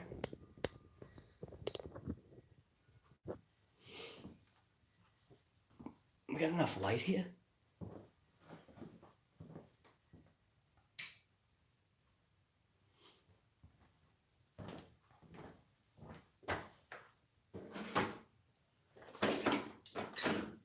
This thing is a killer backdrop.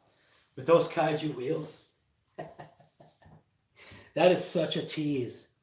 These, oh my God, these things are awesome.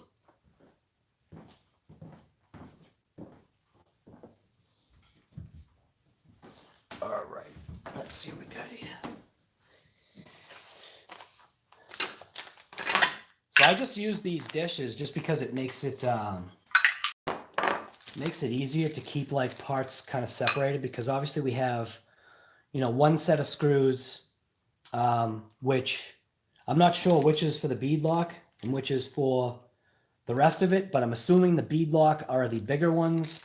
And then the opposite side of the spectrum, I'm assuming that the smaller ones are for the inner hex or hub thing. That's what it kind of looks like. So we'll see. But we're gonna get one of these wheels off first. We'll go after the one that's like right in front of my face.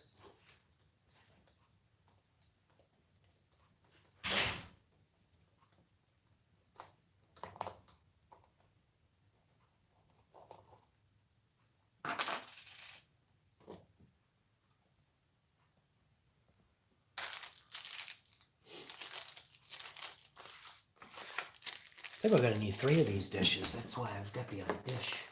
Oh no, there's my, see? I'll use 3 dishes here. I just lost my Just lost my clips.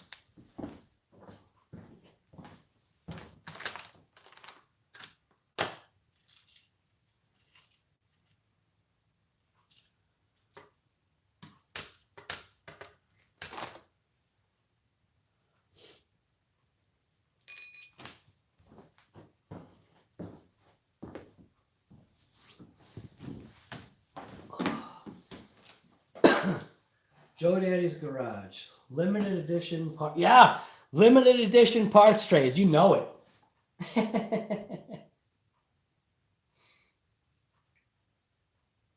Need an RC Guy Garage logo. There you go.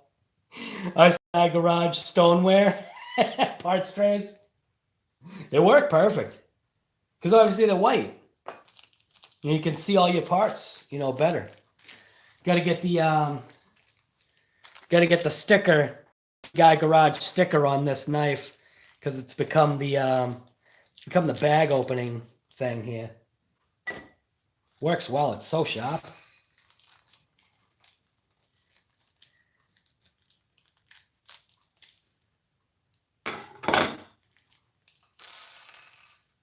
So like I said, all these screws are stainless steel. So your stainless steel screws, and they're machine screws, not coarse thread wood screws. Trying to read the comments as well too. Why does my iPad look like it's dying? Is it charging? Yeah, it says it's charging. But it's only like at 45%. Amped, what's up with you, brother? RC Aholic, what's going on, man? You have two TRX4s in the box that you need to build. Well, get to it, guy. Stop looking at them. Get to it. You may have to do a live later. Do it. Jump on that live. Are you going to do a StreamYard live or a regular one? Something inside the garage, or are you going to do something else?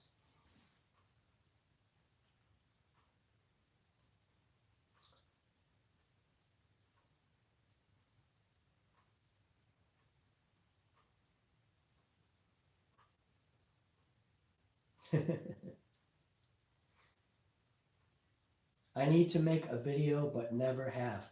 Just do it. RCaholic, if you're talking about you've never made a video before, just do it. It's easy. Everybody's got to start somehow, right? I think that's how it's said. You got to start somewhere. So this is like a little accessory bag here, I guess. It's a little hard to open up.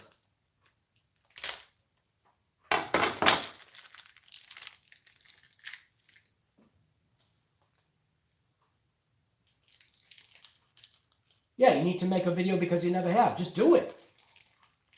Now's the time, man. Wow, these are nice. Got little blue anodized bits. Jeez.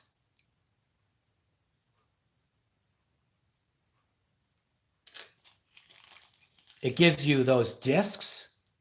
So these are aluminum, drilled rotors to give you kind of like that, it give you a nice effect. It even comes with, the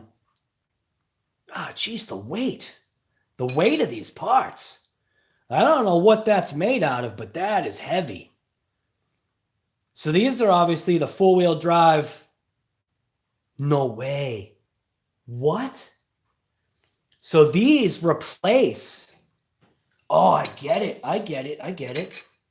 So these actually replace the. Oh, wow. Now that's going to be a big difference. I wish I had a gram scale.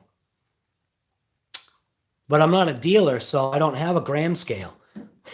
But, so here's the difference between the nylock nut that you did use versus the one that they want you to use. And I wish you could like tell how heavy this is. Listen to this. Versus, listen to that. Bam, and then tink. Wow. That's a nice chunky piece right there. That's cool. And obviously you'll be thread locking that on. We'll open up one of these wheels here. These things are nice. Everything individually packaged. I like it.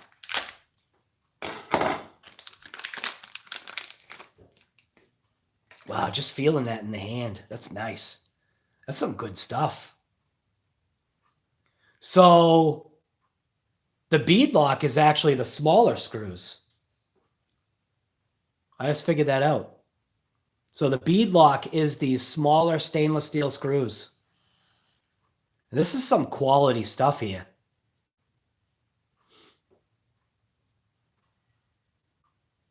These are really, really nice. So now obviously the blue anodizing or anodized piece goes on this way.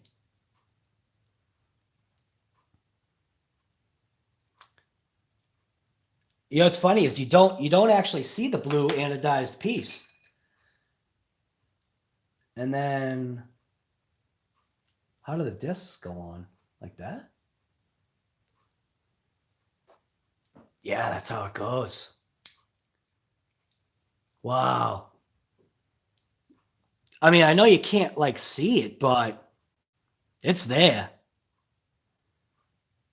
That's wicked sharp. Look at that. Look at that backside there. It's just going to give it a different look. Now, these things are glued on, so I think that's the only issue that I forgot about. So these are glued on. Do I have I actually think I do have tires.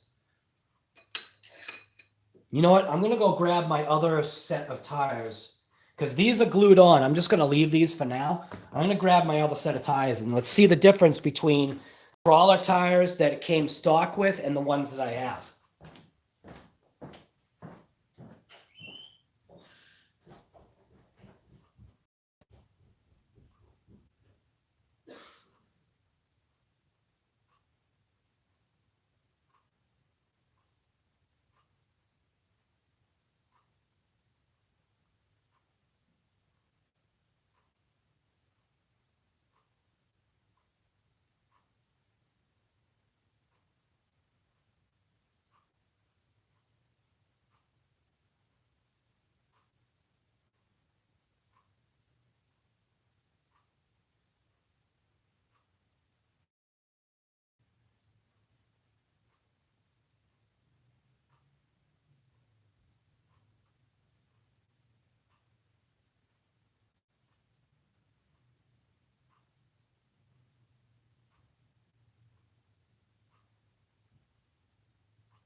kind of almost running into a dilemma here.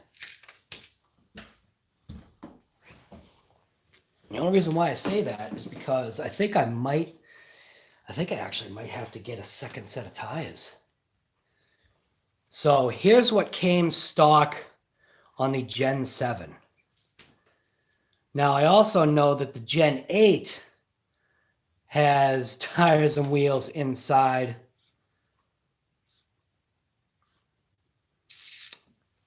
But I actually do like these because these are a softer, more grippier kind of tire in a way, but the lugs on the Gen 7, they have more side bite. And then I've got these ones right here, which were going to be for my custom rig that I'm building.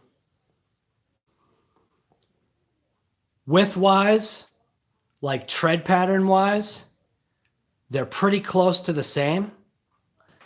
But overall height, it's a slightly taller tire.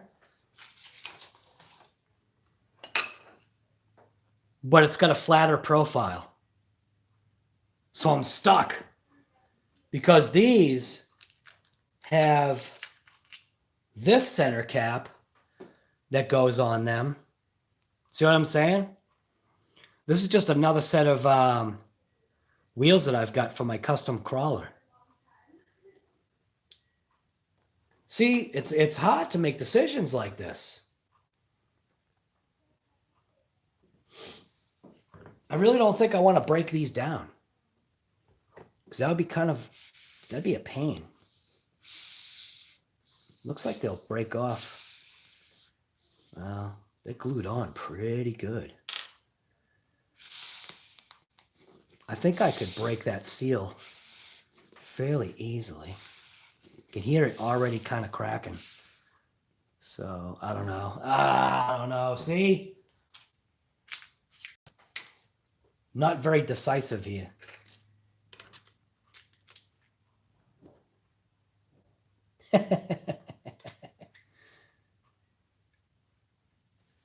But that wheel has a nice look to it too, though, doesn't it? That's pretty sharp. And then with those red centers, you know, that's not too bad. Versus this. So on this one, the bead lock is from the back. On these ones, the bead lock ring is on the front side. See, like that.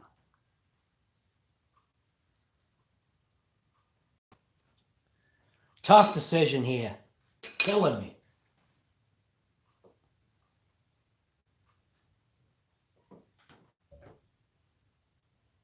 What happened to Gus?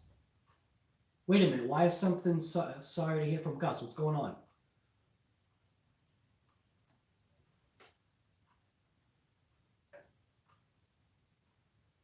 Oh, they had to sell the crawler. All right. I was thinking something happened to him.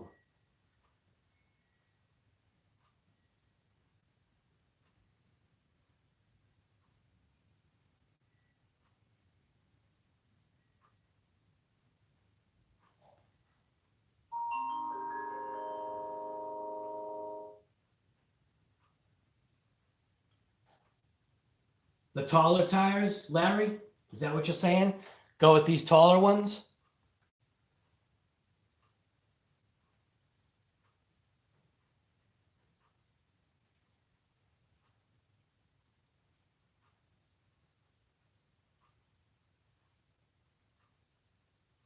Gus, you still here? Yeah, I don't know. I thought, who said something? I thought something happened to you. Because, yeah, barbecue was like, sorry to hear, Gus. And I had to, go back to make sure you're all right. Gus goes out to run his 6x6 and gets hit by a car.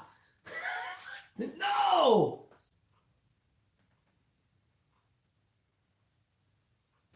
All right, so I'll break these down then.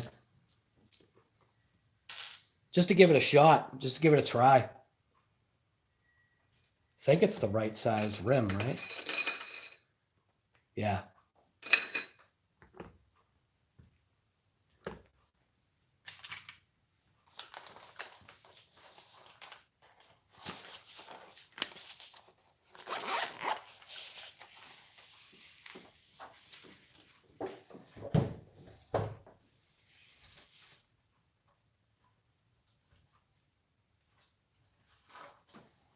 I think I'm missing one of my drivers.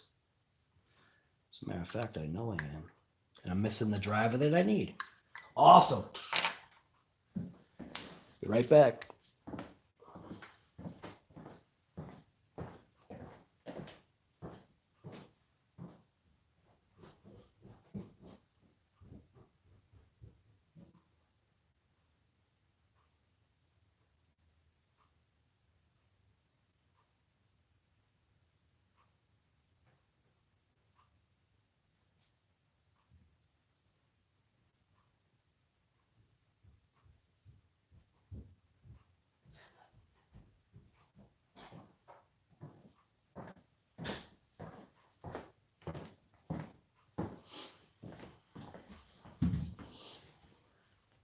All right.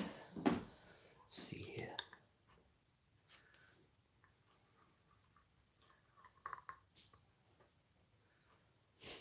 I have to get another tray.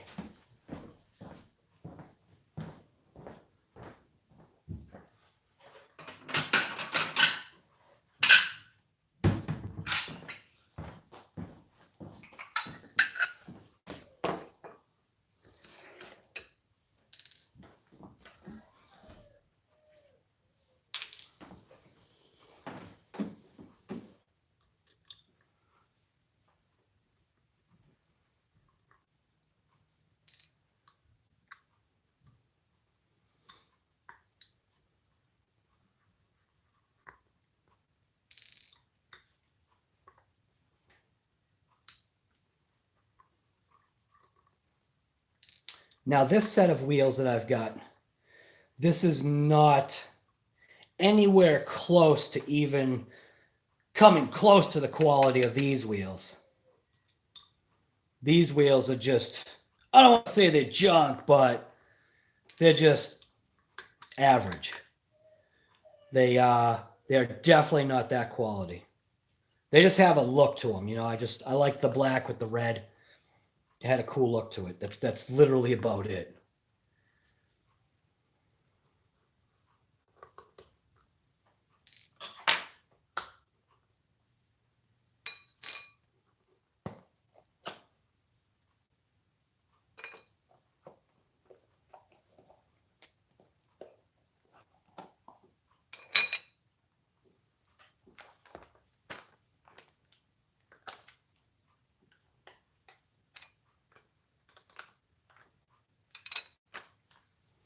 Definitely a huge difference. I'll show you the difference between what I'm looking at just by looking at this compared to what I just took out. Huge quality difference between the two. Now, I know we're only talking, we're only talking in a hobby, right? We're talking a hobby RC kind of thing, but still to see the difference in the quality between the HoBao stuff versus whatever this other junk is, huge difference in the quality between these two. Real just thin, nothing aluminum. It even kind of has a cheap aluminum look to it versus this thing. This is like spun, polished, vented. Is this even vented? Check that out. So this one, this ring, the ring on this one's not even vented. So this is a non-vented one versus a vented inner, which I guess could have its positives and negatives. But huge difference in quality here.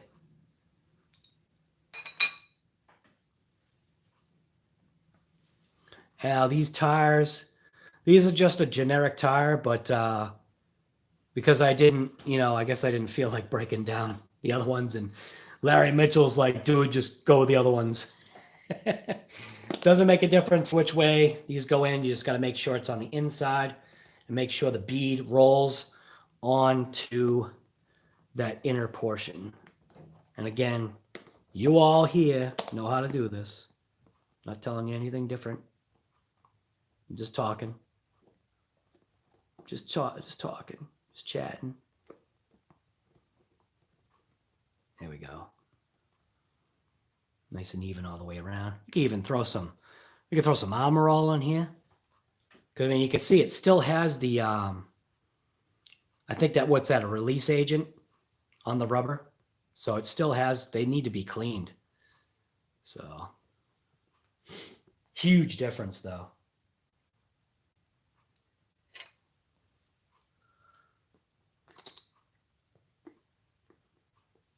Yeah, these are nice.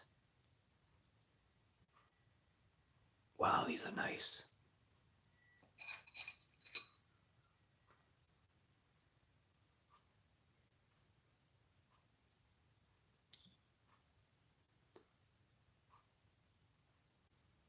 It just has a nice look to it.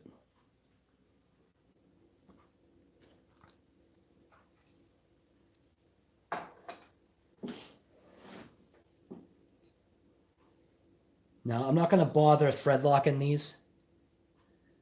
I'm just going to screw them down in.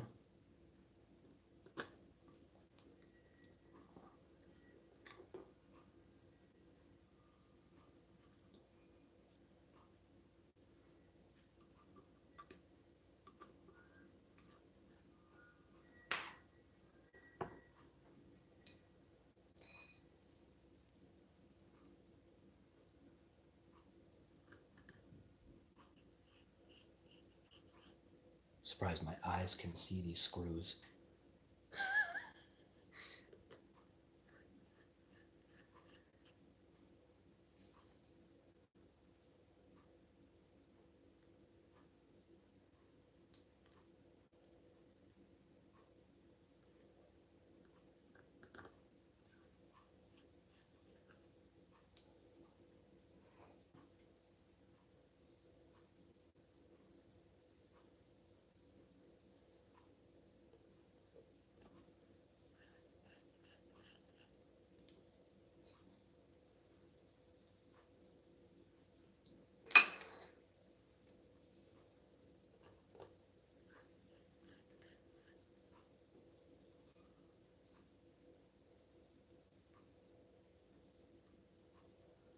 Custom aluminum wheels for your DBXLE.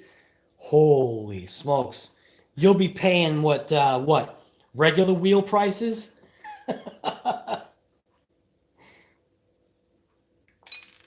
It's insane sometimes how much certain things can cost here. And I get it. So years ago, right? Years ago when I went to, my mother worked at Chevy car dealership. She was a car dealer. And being as young as I was, what was great was, and this was also back in the day when liability really didn't matter. I can't remember how old I was. I think I was around like that 14, somewhere around there, 13. Whatever it was, I was too young to have a paper route at the time. I think you had to be 16 years old legally to have a paper route. I think I was like 13, 14. So what was great was that I emptied like the trash in all the offices and all that stuff. And then when I was done with those with that stuff, I would go out back and I would help the mechanics. And there were a couple of mechanics that, kind of like, I guess, took me under their wing kind of deal. It was great because I kind of made their flat rate work faster. There was made sure that, I was safe, with anything that I did. But when they needed something, so instead of them going to the toolbox, I was right there. So I would stand in between basically two bays, and I would basically hand the tools that the mechanics needed, which was pretty cool. Where was I going with that story?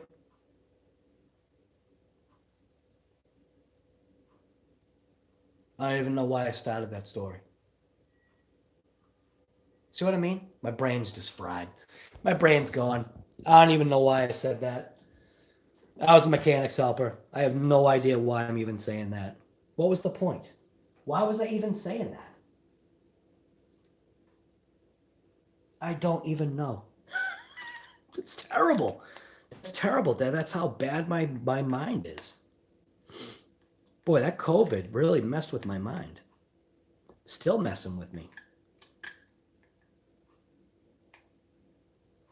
All I'm doing is I'm going to each single one and then just torquing each one down. Not using a huge amount of, Arnold Schwarzenegger strength or anything. Just going around and torquing each one. You could feel each one gets one little crank tighter.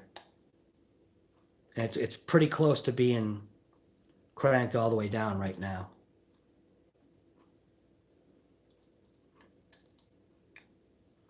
It's like when you're torquing down like an intake manifold. Same thing. Just little torques on each one. Little cranks. Especially on my truck, Big Black. That horseshoe of an intake manifold is the funkiest thing. It's literally just a horseshoe. Now that's sharp. From the backside there, that has got a sweet look to it.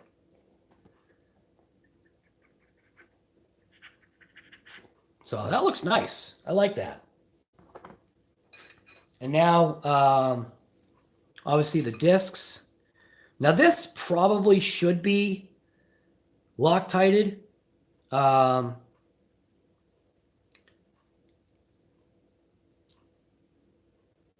probably will Loctite this center because that seems to make more sense, because once this is together, I don't see why I would ever am I lining that up right? Yeah. But I'm trying to see, like, because my finger's in the way, trying to line up the holes where the screws go, which looks like it's right there. But I'll Loctite these screws because there is no reason why I should need to separate the disc from that little hex hub adapter piece. So I will thread lock that.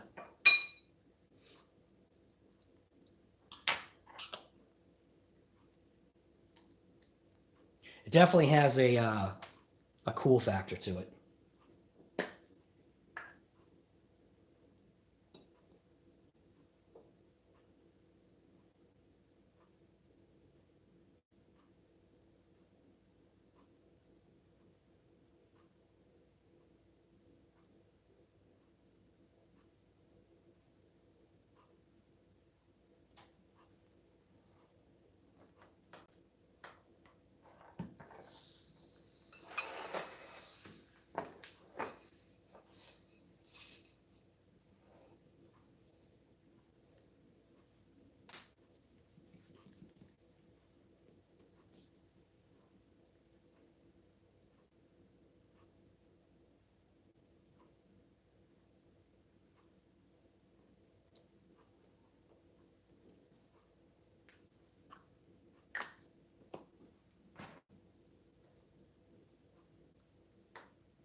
Ah!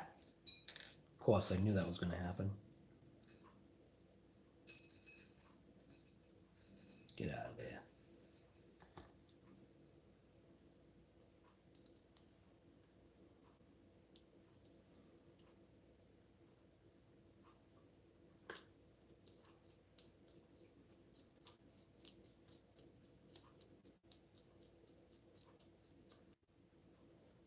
That's definitely cool.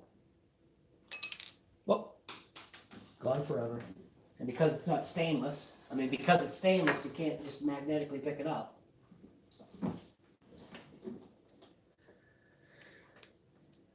right.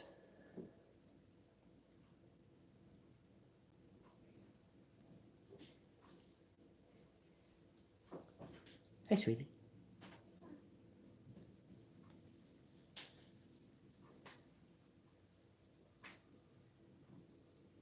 Do you want mac and cheese?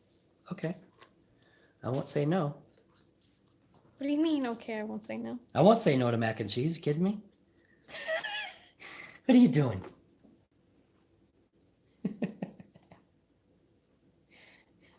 Should have gone the other way. Yeah. Did you mess up? Well, I showed them the outside, this side. Oh. It's hard to show. It's like awkward.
So does this one work or not? This back one? Yeah, the back one works, yep.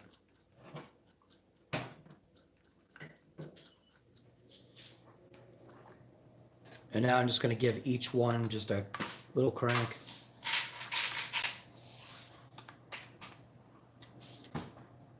Ow! And I do that star pattern. It's just habit. As if it's a real. Huh? I'm just laughing at you. I said as if it's a real. Yeah, well, like, exactly. Like it's a real, like it's a real wheel. Tire. Yeah, well, it's just habit. You know, why not? You can feel each time you do it, you get just the slightest little tweak of torque out of it. And then obviously, you know, once it's bottomed out, you know to stop.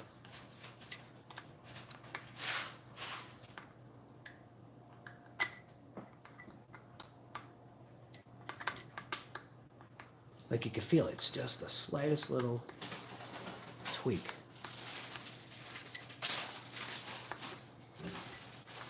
I think we're there. Yeah, that's it. Can I have a paper towel, please? Now I'm just going to take a paper towel and I'm going to clean that center because there's the slightest amount of thread lock that's inside of there, and I just want to get it out of there. And you'll see what I'm talking about once I do this.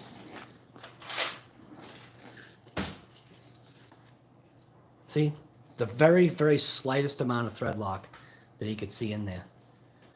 But that is, that definitely is pretty sharp looking. And then you take this piece, and then that screws down onto there. Like that. That's a pretty slick setup right there. You know? And this little piece, man, that's heavy for a piece. Look at that. That looks wicked sharp. Wicked sharp.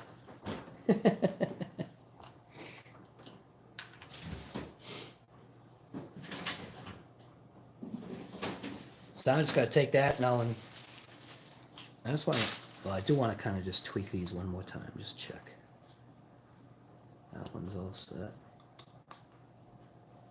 It's all set.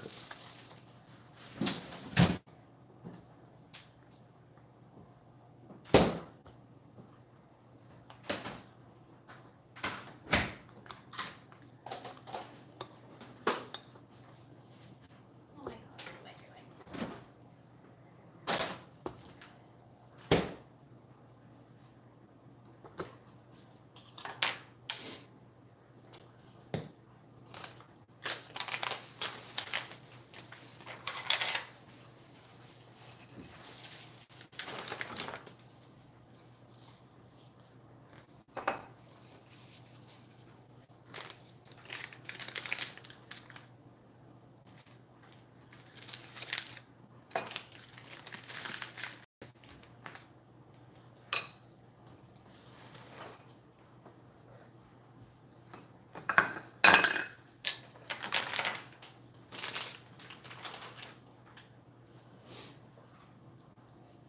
is nice looking.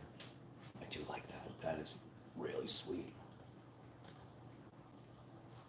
Check that out. That's nice.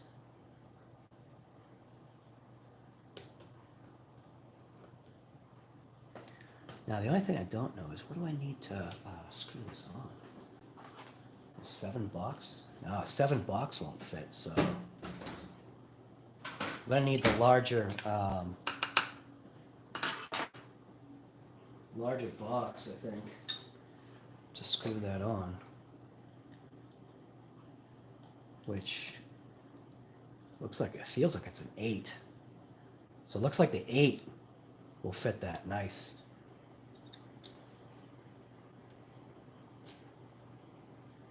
And I do actually want to put a little thread lock on this.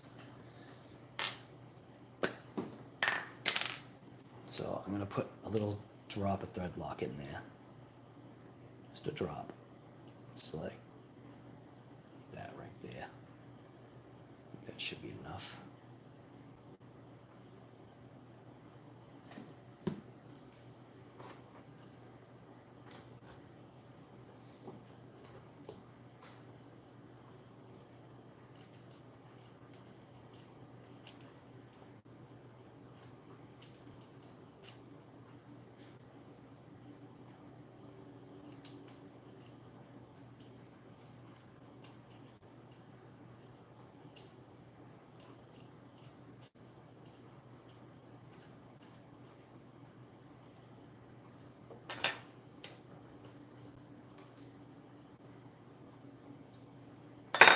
That is slick. Tire might not be the best tire. I don't know anything about crawler tires, so if anybody can tell me what kind of crawler tires I should get, I'm assuming these ones are junk, but that does look nice.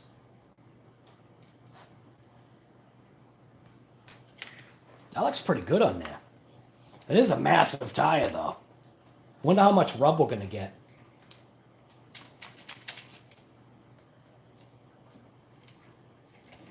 I think we're already getting bumper rub. Are we? No, it clears. It does clear.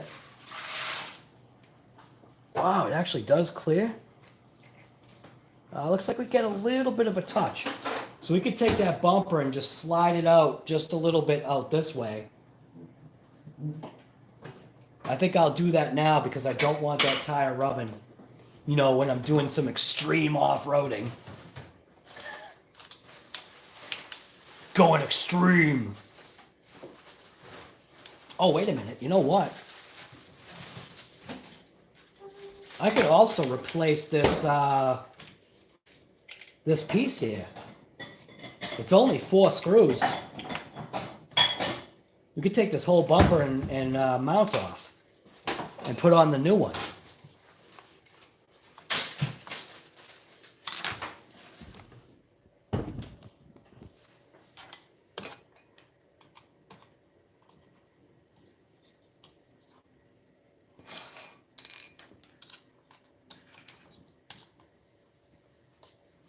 Might as well, right? Got the time. You do? Well, I do want to get out there and rip that RC today. That buggy. You see that buggy right there? Sam? I can't tell if you're talking to me. Yeah, I'm talking to you. The one that's on the counter. Isn't that thing awesome?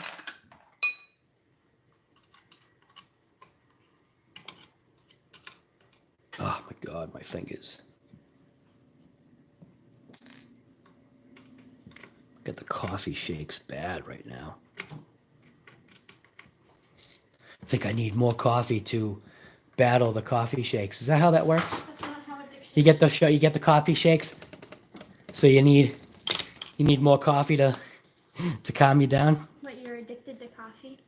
Do you want me to answer you truthfully? Yeah, you are. Yes, I am. I'm actually not, and I'm surprised I'm not. Yeah. Like, if I don't drink it, I don't get shaky. And I know some people that do. But the thing is, though, is I love coffee, so it's like. Well, I love coffee is too, it? But being addicted to it isn't a good thing. Yeah, but it's not like it's a bad addiction, right? You don't think coffee's a bad addiction, do you? No, I mean it's not gonna like kill you or destroy your life, obviously. But Huh. it's like unfortunate that if you don't drink it, you like shake. That's not good. I'm going through the DTs. I need my coffee fix.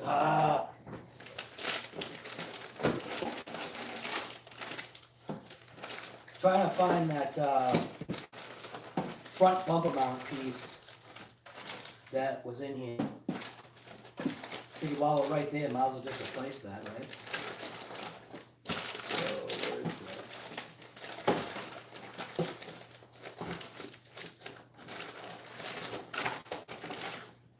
Is it literally going to be the last thing I pull out here? That piece. There it is. So might as well throw this on. I also have an upgraded front bumper too, but I think I'll save that for later. So this is the, what is that? Can you finish it? Yeah. So this is the CNC aluminum front bumper mount that obviously goes into the CNC frame rails. Are those frame CNC'd? I thought they were. I can't remember. I think they are CNC frame rails. But that part number right there is 230111, and that is for the front bumper mount if you want to go ahead and replace the plastic one with a nice piece of CNC material. I think she drinks water because she's bored. Who, Daisy? Yeah.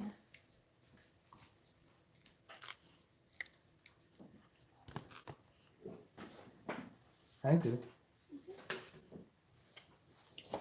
Well, thank you for finishing it. I didn't want to throw it away.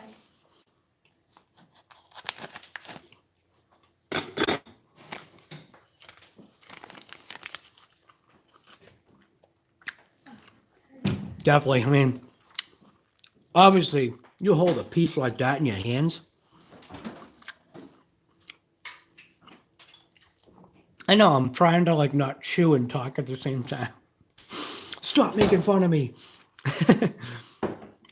Yeah, just definitely feeling the quality of the part. It's odd how you can actually feel the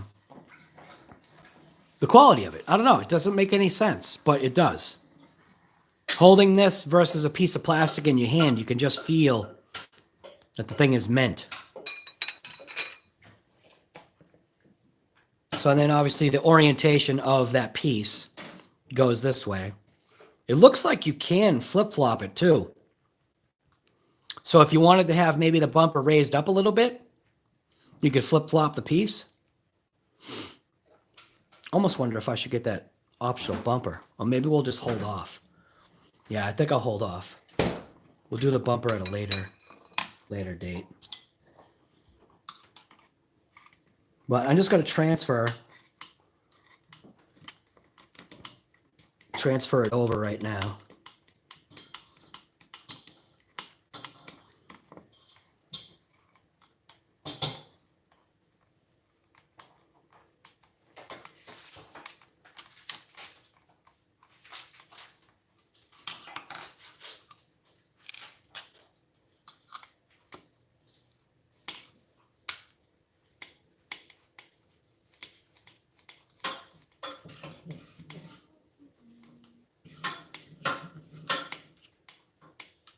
So what were you saying about, almost thought it was snowing outside.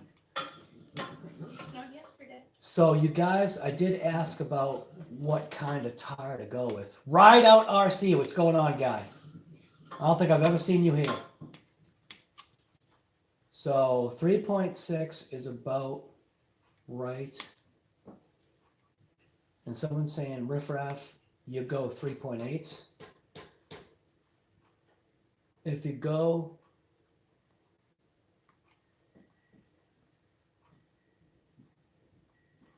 trying to read the comments. It's hard because obviously I asked the question and I didn't pay attention to nothing. So I'll just slide that piece off.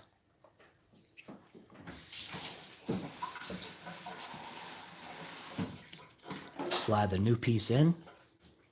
Now I did say that I wanted to bump it out one slot, which, geez, where was it? I forget. I forget literally where it was. I don't know.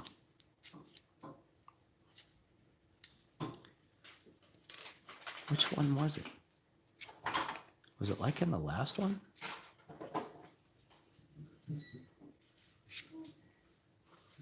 I think it was that one right there.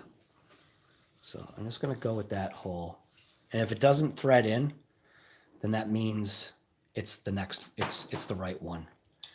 Because obviously I'll be cutting threads into the new part. So it should feel different. Come on, fingers just aren't operating here.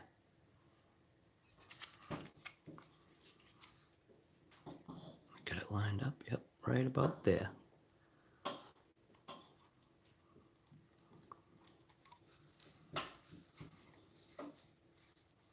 That feels like it's a new hole, so I think that's about the right one right there.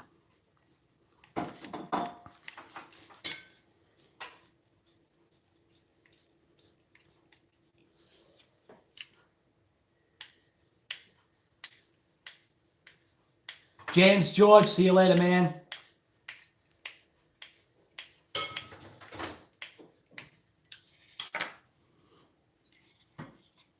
I think I'm putting it in the right spot.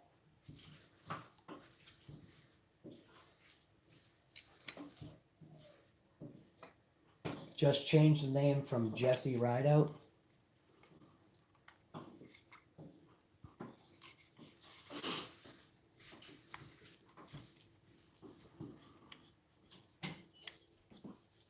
I'm almost wondering if I should have installed that new bumper.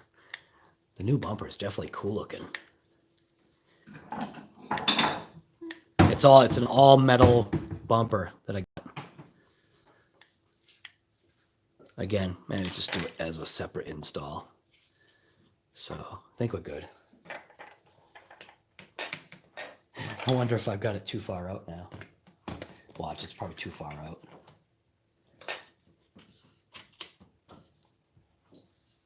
So I will thread lock these as well, obviously.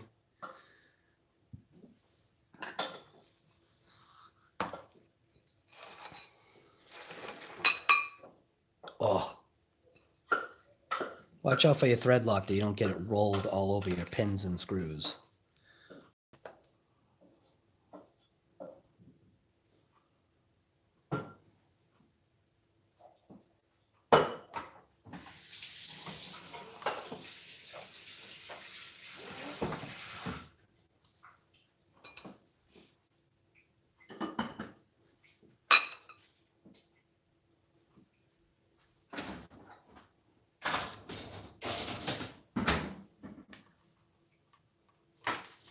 I definitely think the bumper is like way further out than it was before. I think I'll be moving that back in one. It definitely seems like it's a huge change from whatever it was before.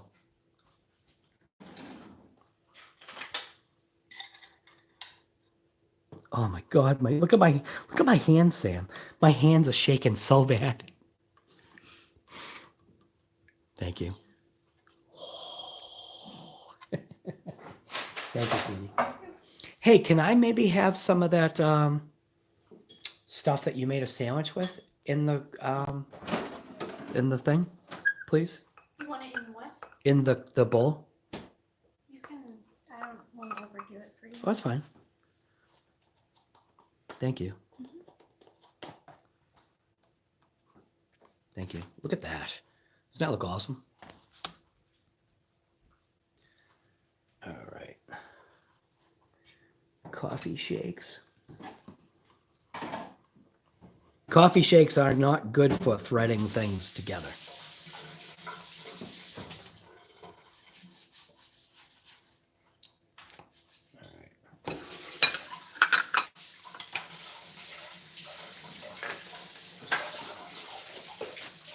I'm done with this thread lock right here, so let's just get that off of there.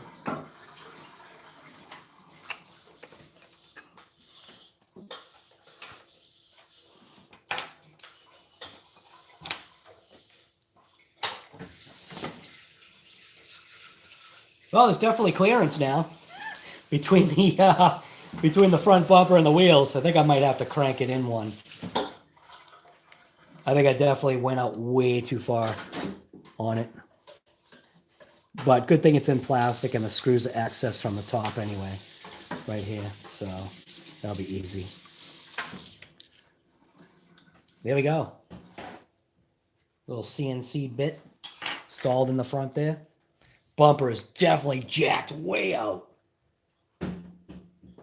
Yeah, that's way too far.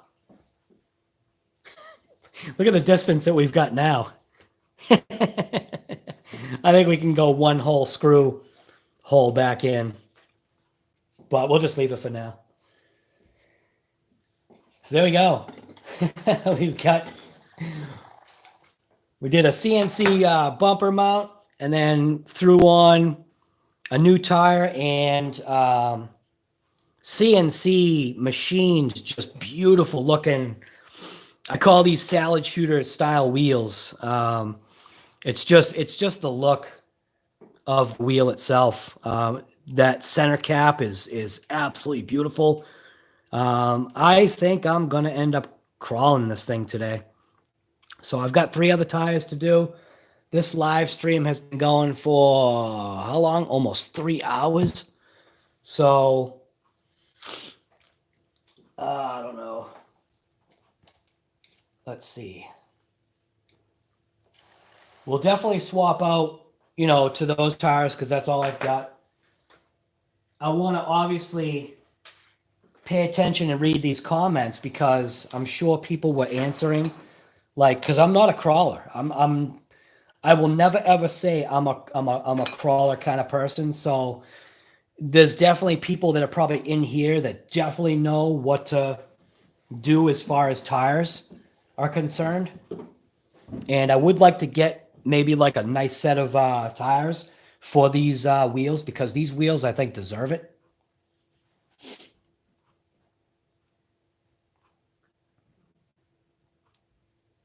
Closer you can you can tuck in. Also, if I flopped that, it would bring the bumper up higher too. But that's got a good amount of got a good amount of clearance, doesn't it? Right there. It's not too bad, right? Even the way the bumper's designed, it's got it rolls down, approach angle.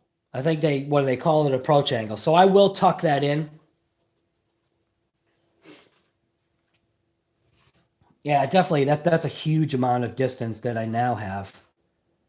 I just wasn't paying attention, I guess. But let us see. What are we looking at here?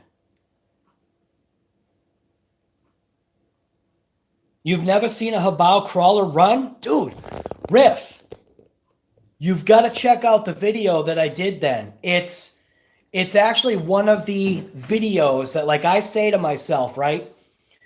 Out of the 500 to 600 videos that I've got out there, I can probably count on one hand now. I've got about 5 videos that I think are actually worthy of being called a video. And one of them is on this crawler, and I think it came out great. I could actually pull it up real quick, I think, on here. Back out of here. STL, what's going on, guy? You're super late, guy. What are you doing? Working? The further inside, the better, right? Absolutely. I totally agree. I can definitely see that. Oh, RC Driver has a couple. Come on. Watch my video first. Yeah, I'm going to see if I can find it real quick. How do I get out of here? Yeah. I don't think I have it on a playlist. No, I don't. I think it was literally a video I did last year.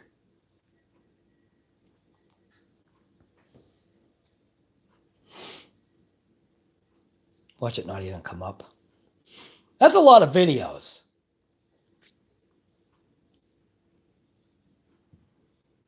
Holy smokes. Yeah, this was a long time ago.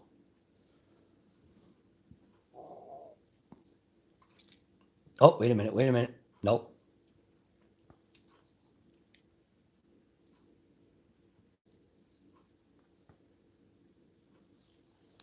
Holy crap.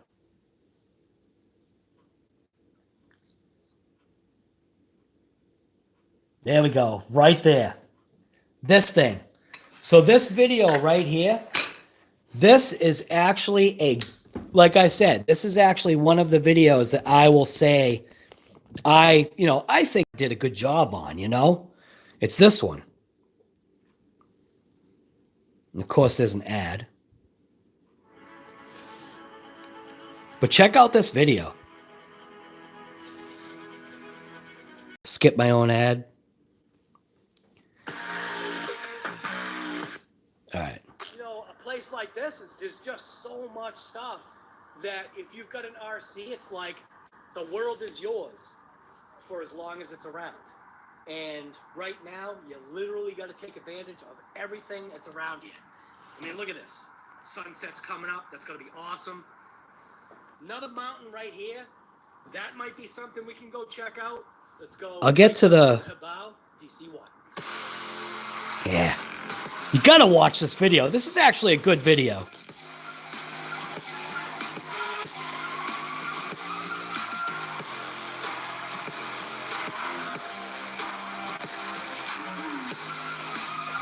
Put headphones on if you watch it, because the music is pretty good. Now, this was like literally the first time I took this thing out. This is fresh out of the box. So I didn't know anything about this crawler. But this area that I took it in was junk. So I'm just going to get... Oh, look at that. We're hung up on both axles. I'm going to move over to the... And I can't see any comments because I'm now out of the... I'm out of the comment thing.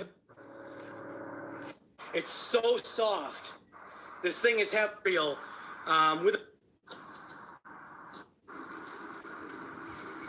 The area that I took this in was a push-off. But you could see it's like the material was so soft that it just couldn't even move.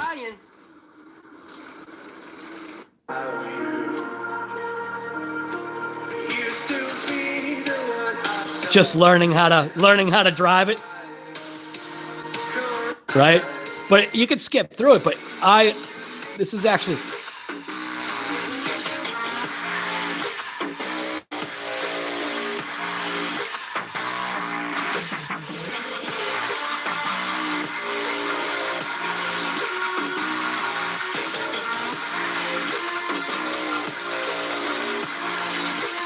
I'm playing a video on a live. I wonder if I'll get a copyright strike on my own video.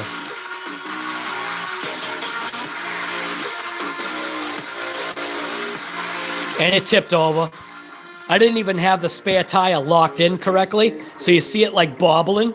I didn't even realize. But this thing was fun. This was a blast. This is like all like ruts when they were creating this whole thing.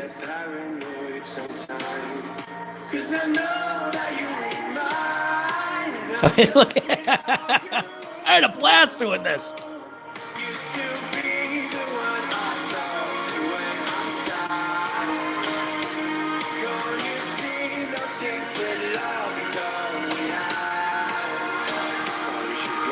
I mean, look at that. Look at that. Bam. Now that was awesome. I had such a blast driving this thing.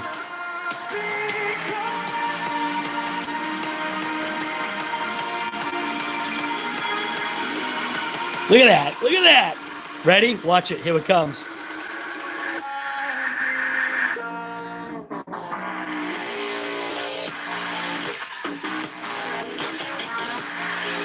The slow-mo on this video came out so perfect.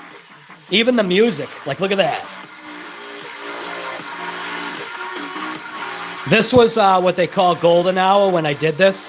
because I was trying to get those colors in here, but it just didn't happen. Like, check that out. Look at that, look at that.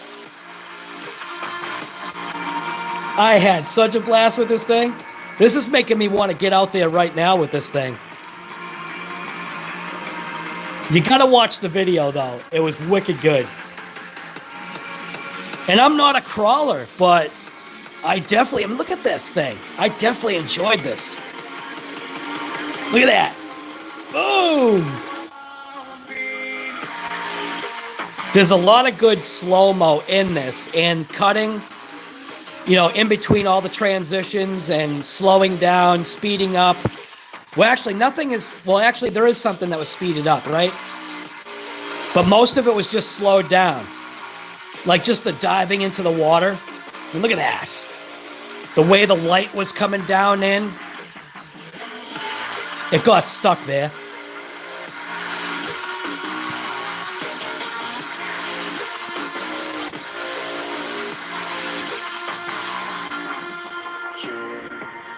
But anyways, there's tons of like stuff in this. I even had a ton of just GoPro B-roll that I didn't use. And when I was purging my computer, I decided to go ahead and just like throw together a quick, like little nothing video of just pure GoPro B-roll that I never used. And even the B-roll on this thing was good. It was footage that I didn't even use. You know? I don't know if it's too loud. I'm like screaming right now.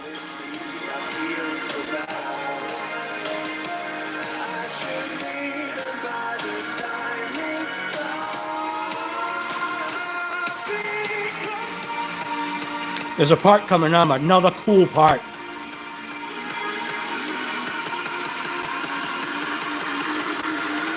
Coming up right here.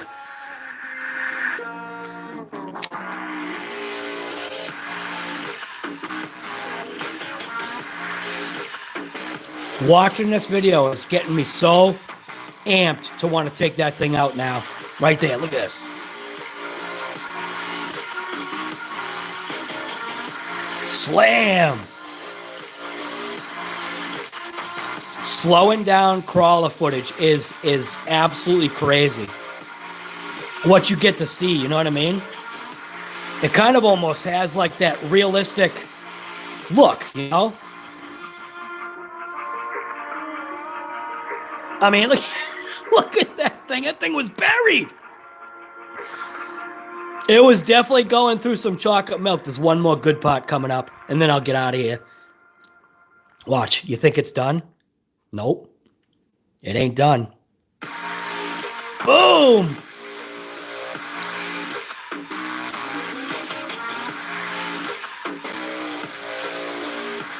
Perfect music, I think, for this video.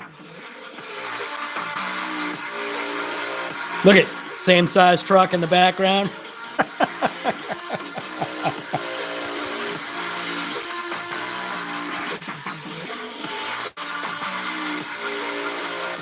It was crazy how I got this footage too. To see how I was. I'm like in the mud trying to get like all of these what they call epic shots or whatever, and I had no idea what any of this looked like. This is totally making me want to get back out there. It's a riot. But there's actually more in this. I mean, look we're only halfway through on the video. I'm not going to play it. But, you know, that was halfway done with that video. There was just tons of good stuff on that. So now I can get back to the comments. See, another drone commercial. I like what they're doing as far as commercials for here. But what'd you think? Was that any good?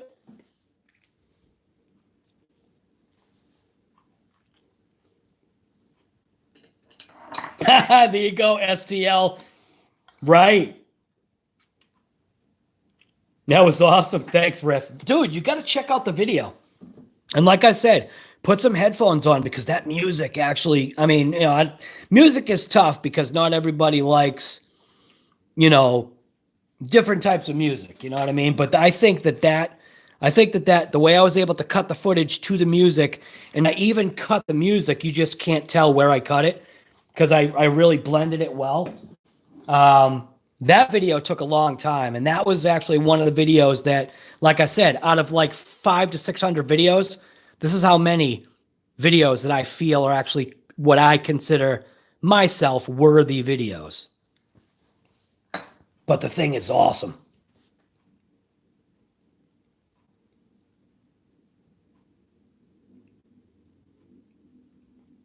Crawling is a blast. Yeah, it is definitely a blast. A pickup style body? I don't think through HoBao, but you might.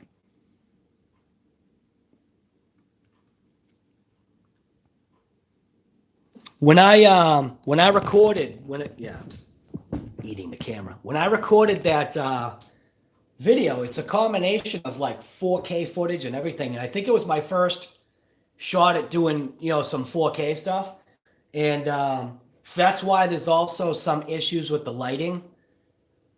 So because I had the GoPro running at that 720, 240 to give you that, what they call a buttery smooth slow-mo.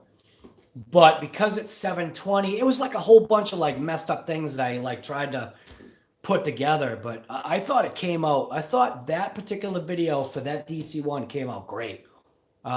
You see some of my like Gen 7 videos, and yeah, it was when I was first learning how to, do stuff, and those videos aren't that great, but some of them, some of the shots that I got seemed okay, but there wasn't like enough footage. But with that thing, I mean, I got a lot of good footage from that thing.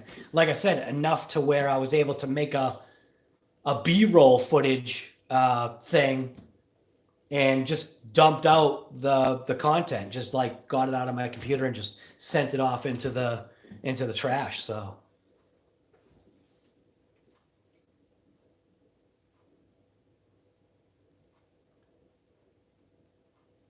what's a habit on this channel? Yep, I already did. It's a habit on this channel. What's a habit? Give a thumbs up. Oh, you're late again? Is that what you're saying? That's it? Oh, building your Turbo Scorpion.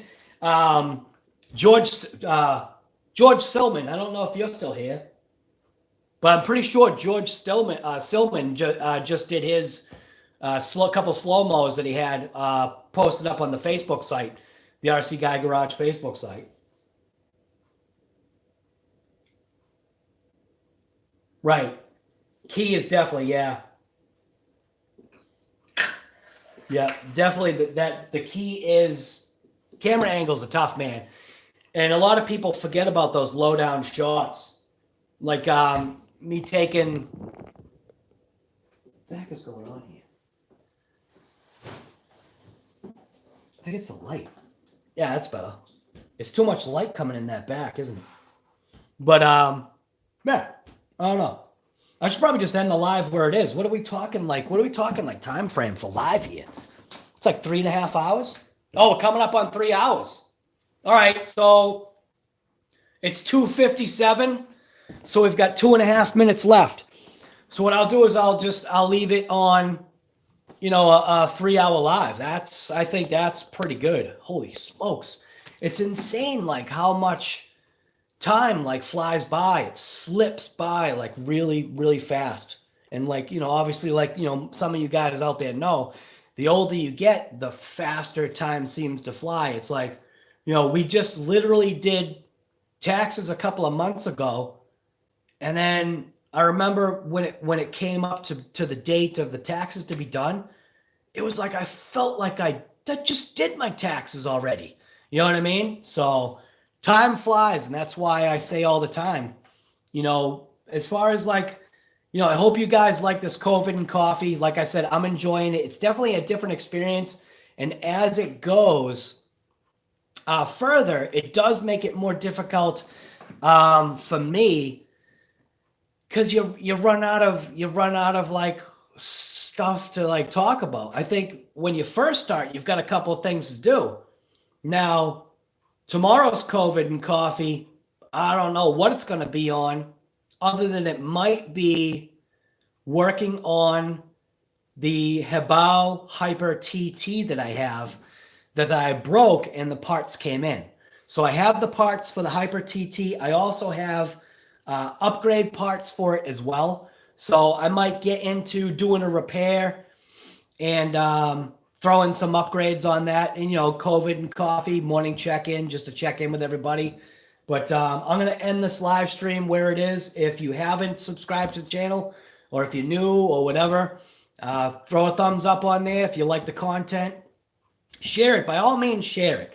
Because that's what helps the channel grow, is that when you share it on a platform and you say, hey, you know, if you want to do like a morning check-in with this guy, this awesome guy, RC Guy Garage.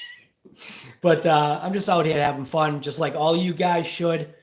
I'm gonna eat my lunch before it gets too solidified and cold. It's already kind of getting solidified.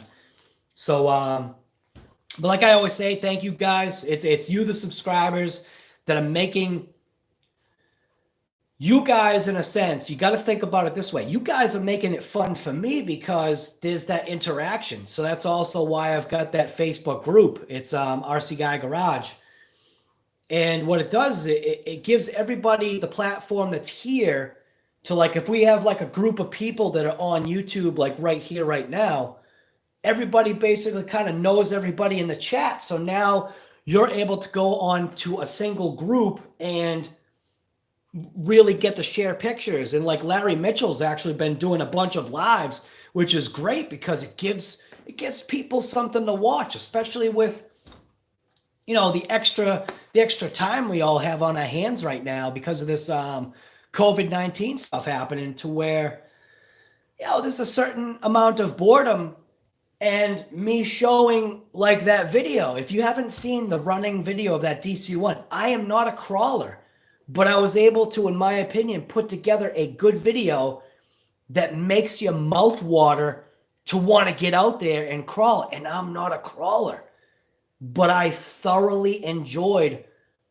I'll say, can you rip a crawler? I don't know if you can really rip a crawler, right? I don't think you can. The ripping it is something different to me, so I don't think he can rip a crawler. But, well, Kevin Talbot can rip a crawler because he's got, what, 8S going into his crawler, or 6S or whatever it is. But that's ripping a crawler. But taking that thing out,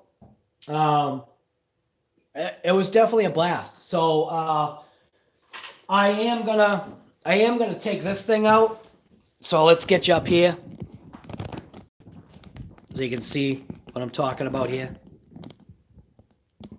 So this thing right here. Now, I have to say thank you to my wife for allowing me to be able to do this. Just the one request that I know she has is, when you're done, make sure you clean up your mess. I don't want to know that you were here. But this thing, I'm going to be ripping this today. So literally, like, when I'm done with lunch, I'm going to be putting, scared me. I'm going to be putting a video together about ripping this thing. This is going to be the first time a battery has been tossed through this thing. And this is the HoBao Hyper SS. They call it a truggy. But because of its look, I call it a buggy, but they call it just a caged truggy. So this is available, and technically it's more than 4 platforms, only because they can change out the ESC and the motor to give you a different ESC and motor. But it comes in nitro, which I do have also the nitro version, but I have the nitro version in a truggy, and I'm going to be doing a what I call it, a what's in the box version. But I'm going to run this on 6S, but I'm going to first run it on 4S, then I'll blast 6S. I've got a GPS. I want to see how fast it goes. Obviously, that's like literally, it's like the first thing that I do now. I want to see how fast it goes out of the box. Even though it's not designed for speed on the road, I'm going to rip it on the road, and then I'm going to figure out getting the proper size hexes for these wheels so that I can space them out and get them away from the conflict that I'm having with that arm. So between what Gus was saying and what I was thinking, I still haven't decided whether if I'm going to go hexes or grinding out the wheels. I think like my point was grinding out the wheels just sounds like too much work. Getting the hexes, I don't know. Versus the hexes, I don't know. I don't know what to do. I still don't know. But either way, I'm going to rip it on these wheels. You can see they're not even like bolted on. They're just lightly tossed on. So that's not an issue with the truck. That's just because these aren't on yet. I can literally just spin it off with my fingers. But I think ripping it on these kaijus, that has just got such a killer look that's the eventualness of what I'm going to do is this Hyper SS Truggy or Caged Buggy, whatever. I'm going to rip it on kaijus because that's where I feel it needs to be. It just looks aggressive. It just looks like it's going to rip up the terrain versus these little pincushion tires, I call them. But anyways, I'm out. Like I said, if you're enjoying this COVID and coffee, like I say, share the channel. If you haven't thrown a thumbs up on it, make sure you throw a thumbs up on it because what that point blank does is it tells YouTube, you know, this channel's good. If you think it's good. So I don't know. Personal opinion, I don't know. It's my channel. Do I like it? Yeah, of course I do. But it's basically all up to you guys. You know what happens. If you like the content, boom, share it. You know, thumbs up. You know, leave comments. That's an awesome thing. I love being able to respond to comments. I have noticed it's a lot easier to respond to comments when it's a video because when it's live, like what happens is I'll answer somebody's question and then I get off on this, what's it called, a tangent or whatever? Or I'm monologuing. That's right. You got me monologuing. So that's from that movie, The Incredibles. But yeah, I don't know. If you like the content on the channel, you already know what to do. And I'm just going to leave it at that. And thank you to everybody that came. It's always a good morning when you wake up and you can take another fresh, well, not fresh breath of COVID, but when you can take a fresh breath of air and you know you're alive for another day.